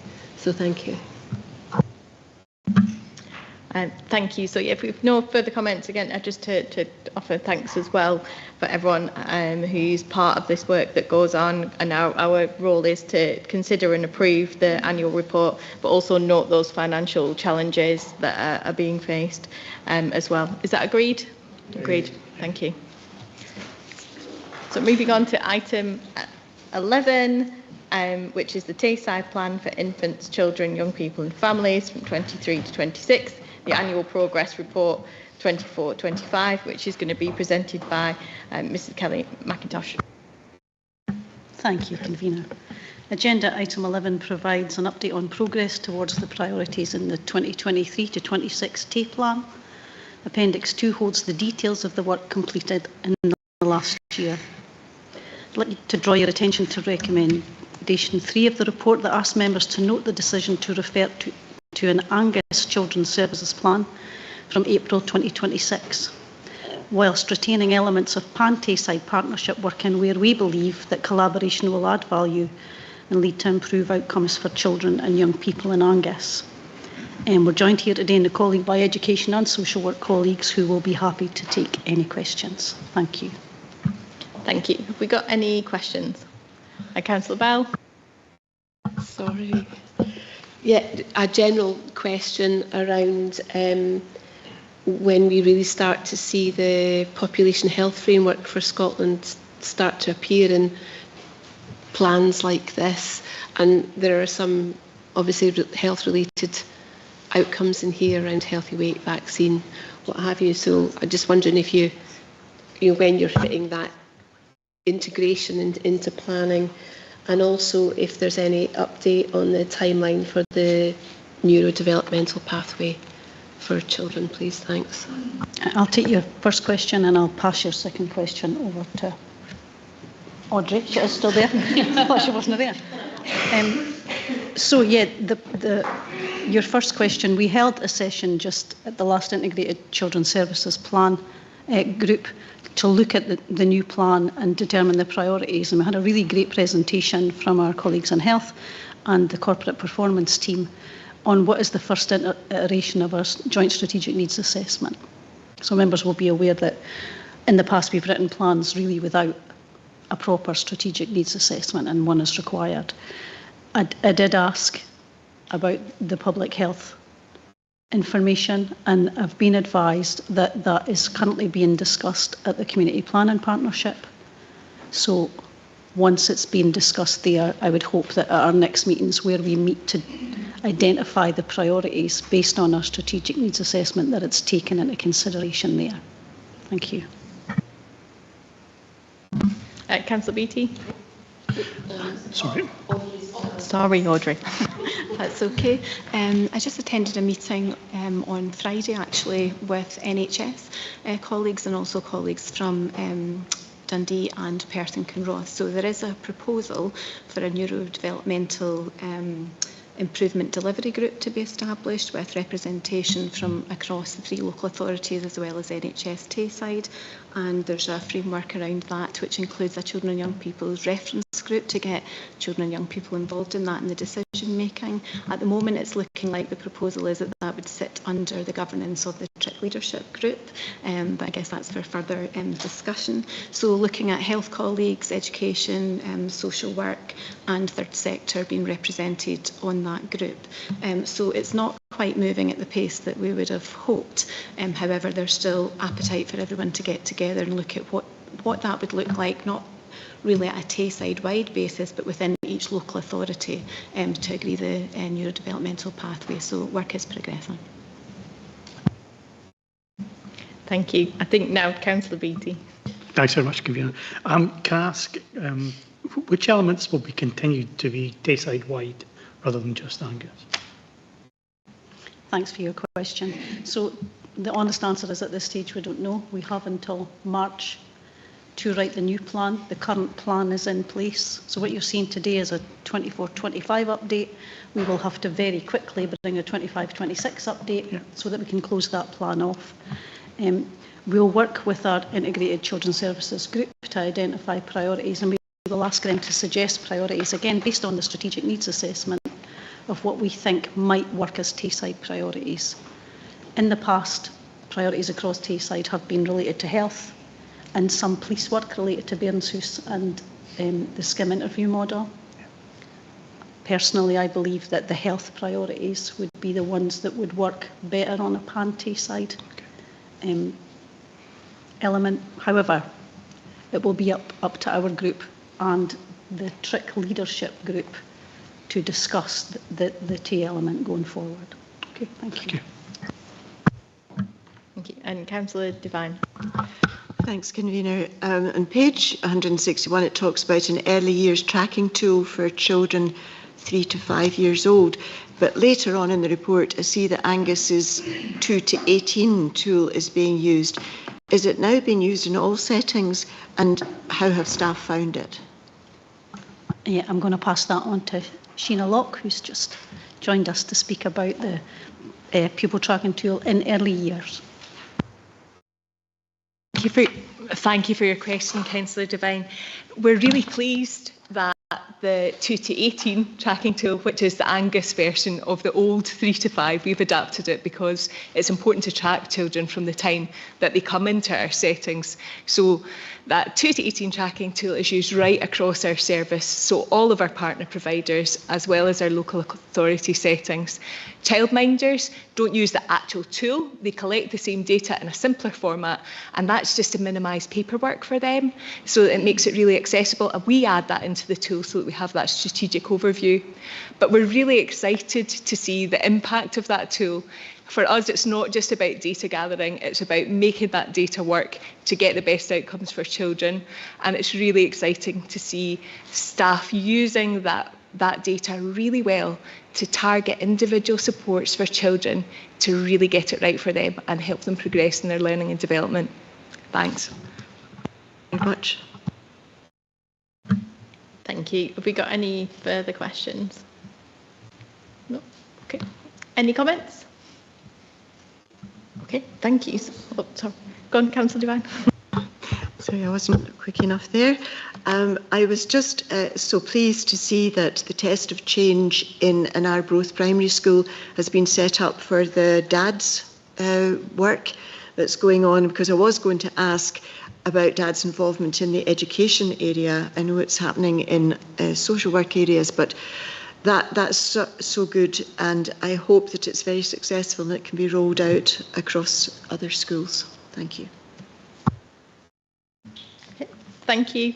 So our task is to note the progress detail within the Tayside Plan annual report, request the final annual report for the year 25-26 to be presented to the Family Education and Justice Committee in 2026, and note the decision of the Angus Integrated Children's Services Partnership to revert to the Angus Children's Services Plan from 2026. Is that agreed?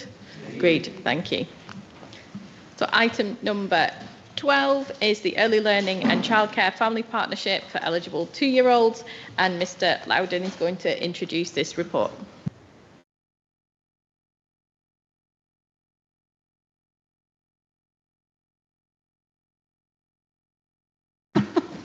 Sorry, Councillor Melville, did you want to come in?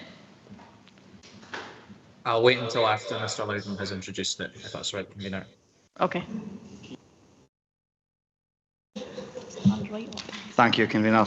Agenda item 12 seeks approval to consult on proposed changes to the Angus Early Learning and Childcare ELC delivery plan. In addition to the existing ELC delivered in Angus currently, we would like to consult with stakeholders on the possibility of providing early learning and childcare for eligible 2s in a more informal setting where the parents and carers can stay and play and learn with their own child.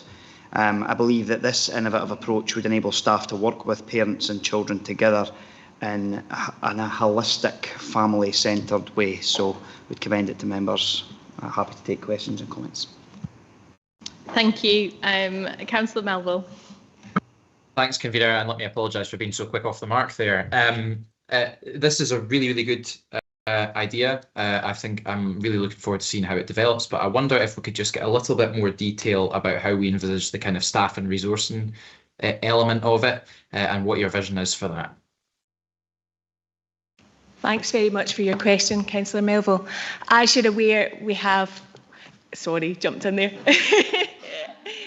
As you're aware, we have a really skilled family nurture support team who work with our early years service, and we're hoping to use and maximise their skills to do the parenting work, but also teaming them up with early years practitioners to ensure that children who come along aren't missing out on that ELC component.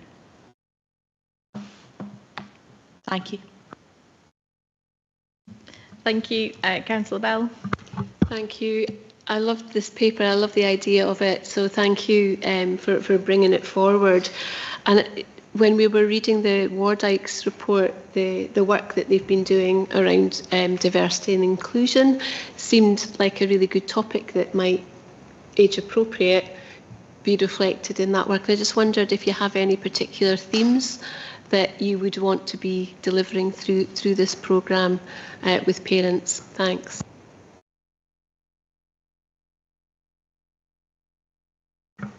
Convener, through you, Sheena, is that okay? Thank you so much. We're really keen that all of our parenting programmes are responsive to the needs of the parents and the children who are there.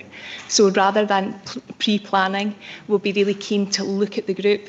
I've been really proud in the last 2 years of how the Family Nurture Support Team aren't just delivering pre-planned programmes anymore.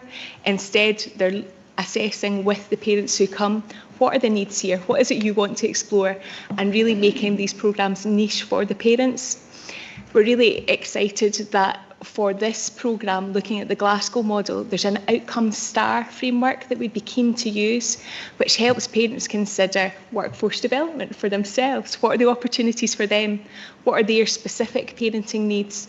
And then the workers work around them to meet the needs of the families, while working with them to play and learn with their children and meet those individual needs.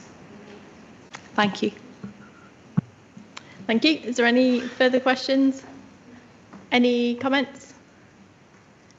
To add? Just going to add one, the enthusiasm for this paper I think has come through from the questions, which is really great to see, because more flexibility in childcare and different approaches is really good to see that. So our task is to note and comment on the proposed changes, to delegate authority to the Director of Education and Lifelong Learning to carry out consultation, and request that report on the consultation exercise is brought to Family Education and Justice Committee in January 2026. Is that agreed? Agreed. Great. Thank you. Item number 13 is the outcome of consultation, admissions and placing request policy, and Mr Loudon is going to introduce this report. Yeah, thank you again, Convener. Agenda item 13 is asking members to note the outcome of the statutory consultation set out in Appendix 1 and approve the amended admissions and placing request policy. Most respondents to our public engagement agreed with the proposal to establish a policy on school admissions and placing requests, and the majority agreed with the proposed priority categories. I would say that we were delighted with the engagement from our children and young people, and I do extend our thanks to the head teachers who did facilitate that. Additionally, you'll see from the report we engaged with Education Scotland and refined elements of the policy to reflect some of that feedback. In accordance with the requirements of the Schools Consultation Act, we published the consultation report just over 3 weeks prior to the committee meeting today. 2 comments were received in relation to the report prior to the publication of the agenda papers, and our response is noted within paragraph 5.3 on page 255 of your combined papers. I would also draw members' attention to 2 additional comments that were received by email shortly before today's meeting. The comments related to the provision of GME in Angus and some concerns regarding the size of the Gaelic unit at White Hills. And we've responded directly to these stakeholders, reaffirming our commitment to Gaelic medium education and noting that we have several options to explore if demand for GMU was to increase beyond our current levels. Absolutely committed to that. And finally, the addition of the new Priority 1 category will offer additional flexibility in decision making. That's the clear change in the papers, offering educational benefits for a small cohort of our children and young people. And our current procedures just don't allow for that element of flexibility. Finally, I promise overall our proposal to establish this policy will allow our decision making to be more robust to support all children and young people in Angus. Sorry for the lengthy introduction, but I felt I had to cover some of that off. That's right. Thank you. So I've got some questions. So Councillor Proctor and then Thanks very much, Convener. Neil, thank you for all the work that you've done in this, you and your team have done in this. Just on one question, how often would you foresee the new priority category 1 being used? Or when we see that maybe being used, something that was introduced? Yeah, Convener, through you to I'm going to go to Beth Reader. Rarely, Councillor Proctor, I would say, but Beth, do you want to pick that up? Thank you for your question. As Neil said, rarely. All placing requests are considered by service leaders prior to taking a decision. As part of that, we review all aspects of the application, including the reasons that have been requested for a specific school. We would expect the new category really to be used in limited situations where the information provided to us suggests that a child's best interests are met by a specific setting. So this could be for a reason relating to additional support needs, but not only that. So it could be to support an informal kinship care arrangement or something else that we haven't thought of yet. The idea is that this will give us the flexibility to make those decisions. And we have plans to track our usage of the new category as well, just so that we're kind of quality assuring our own use of it as well. Thank you. Thank you very much. Thank you. Councillor Bell. Thank you. I'm just wondering if I could have a little bit more detail on the descriptions of shortest safe travel rather than walking distance for transport. I've had a few issues over the years around school transport eligibility, and I'm just keen to know a bit more about what that actually means, and also as calculated by the Council's GIS system, what does that mean, and how can a computer system adequately make a safe determination around what is safe for humans, and particularly when that sits at the back of some of the constituent issues that I've had, that there isn't an understanding of the precarious nature of the route, perhaps no pavement, you know, you're on a grass verge and the speed of traffic and that kind of thing. So that would be helpful. Thanks. Thank you. So the safe travel distance was an amendment that was made initially. The paper referred only to walking distances, but we had some responses from, I'm assuming, people in rural areas saying, but actually it wouldn't be a walking distance for us. It actually might be a travel distance, i.e. I would take my child in the car. So that covers that bit off. In terms of the GIS system, there is a human element that comes into that. So we use the GIS computer system for mapping our school transport routes, and actually inbuilt within that we've got a lot of safety routes as well. So where we have people come to us and say, actually it's not safe, I need transport, for example, we would have that within the GIS system. But we would expect an element of human oversight, so it's our colleagues in IT that undertake that for us, but we, along with colleagues in business support, would kind of review what's coming up. And if we saw some figures that were coming up, we'd go, are we sure? And go back and challenge that. Thank you. Thank you. Have we got any further questions? Councillor Fotheringham and then Councillor Speed. Thank you very much, Convener. Mr Loudon, I know you've just had some very recent responses to this consultation, but are you satisfied that all stakeholders had the opportunity to comment and give their views, and how does the uptake in this consultation compare with similar previous consultation? Now, I do accept and appreciate that you may have to come back to me on that one, and that's absolutely fine. Thank you. I will, Convener, through you, hand to Beth in a moment. I am satisfied. I mean, we have a small uptake. I would confirm, I don't have the exact data to hand, but over 90% of our children and young people attend their entitlement. They attend their catchment school. So the data that we have and the answers and the comments that we have, most are coming from children and young people who have attended school on a placing request or are planning to attend school on a placing request, which is why the numbers are slightly smaller, and it's also why we went to seek some views from our children and young people. So I am satisfied that we've targeted the group of parents and wider across Angus, and this came up at the Parent Council Forum meeting to get some views on that. But the numbers reflect the number of placing requests that we would have across a year, which probably gives me some comfort around the target group and the numbers that we have. But Beth may want to add to that. Thank you. So in terms of who we have to consult, that's actually set out for us in the Schools Consultation Act.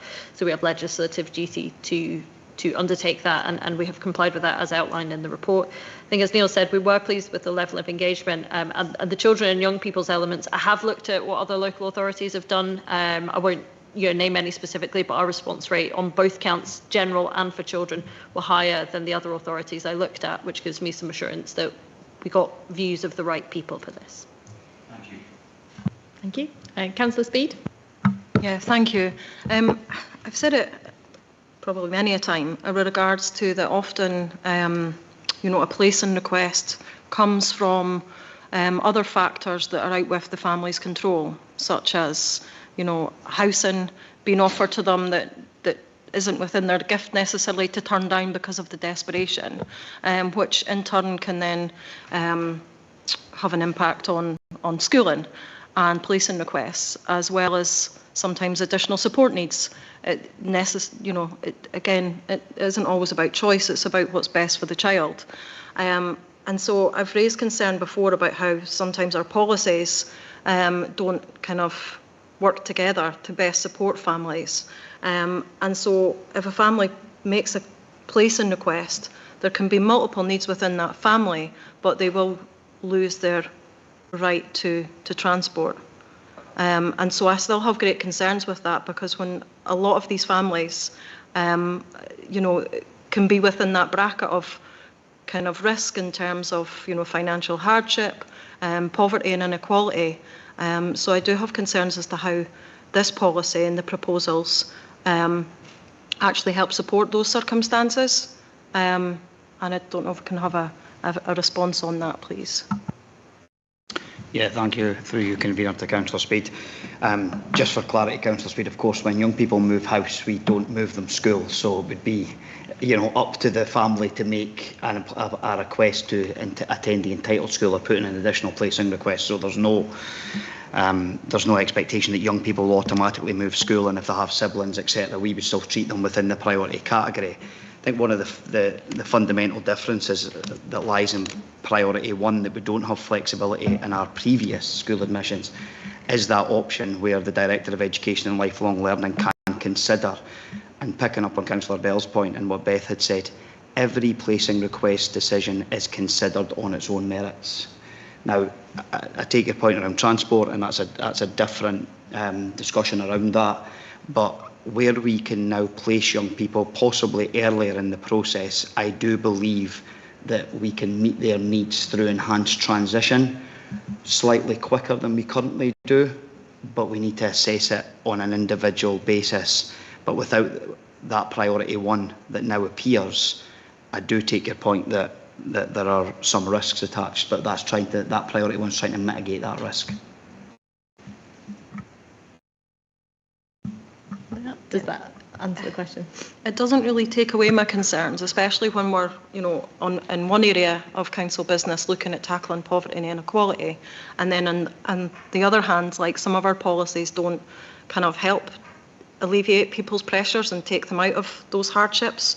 Because 3.8 children and young people who are granted a place at a non-catchment school are not entitled to free home to school transport. In these circumstances, transport is the sole responsibility, and that often what becomes a huge burden and pushes that family into further crisis, because the challenges perhaps of trying to transport their children sometimes to different schools, and so I'm still concerned that we've had all these discussions over the years, and yet we still are here with a policy that isn't going to help some families who, like I say, for lots of different reasons, maybe don't have the choice around schooling and transport. Just to pick that up, Convener, if that's okay, and I'll maybe just bring Beth on in terms of the entitlement. In terms of nationally, and locally, when parents are making a placing request, I think to write in a policy that we would provide transport for that placing request would put us in a very challenging fiscal position. I would just have to put that out there. I don't think we could have 3.8 saying, if you put in a placing request, we will transport your young person. I just don't think the governance behind that would be right. I think the governance behind it is allowing an additional priority where the Director of Education can consider each case, and again, on the back of that, each transport case is considered individually by our additional support needs colleagues and our transport colleagues. And I take your point around equity and equality, but in terms of equality, I think the paper provides the national expectation that if parents put in a placing request, they are responsible for transport in the first instance. The equity element for me is the priority 1, where we can then consider that on an individual basis, and it would come directly at the moment to me as the acting director or through Kelly as the substantive director, but that decision can be made, and right now we just don't have that unless we get that approval today.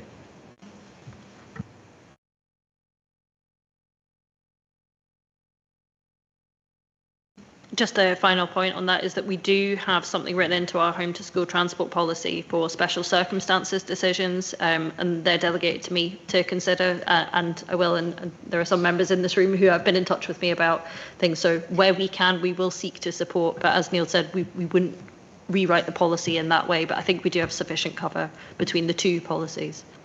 Thank you. Okay, thank you. Is there any further questions? Any comments that people want to raise? Councillor Whiteside. Thanks, Convener. I'd just like to welcome this report and the clarity and the visibility it provides, along with the flexibility of the Priority 1 statement. So thanks. And Councillor Devine. Just one last comment. I'm really pleased to see that, well, Neil mentioned enhanced transition there, and I'm glad to see that senior leaders are going to be looking at this. These young people, small in number as they are, need the maximum enhanced transition at the difficult time in their school life. So the timing of placing decisions is vital for them. Thank you. Thank you. Is that all the comments? Councillor Speed. I guess I'm still wondering, and it is a comment rather than a question, but take it as you may, whether there is just something within the policy that can be worded to incorporate the transport element, albeit at the discretion, because I appreciate you can't change the policy in that particular line to reflect anything different, but within the priorities to almost reflect the transport discretionary part. Is that something that can be done that doesn't commit the council to have to provide transport, but acknowledges that it will be considered? I'm through you, Convener. Again, I absolutely take your point, Councillor Speed. I would not be keen to incorporate transport into a placing request policy because we don't have a statutory element to provide it. I think when any elected member comes to me or comes to a member of the team, we will automatically, and we can do this through schools as well, direct them to the transport policy. But as in terms of school admissions, I would rather stay away from transport in the priority categories. Okay, thank you.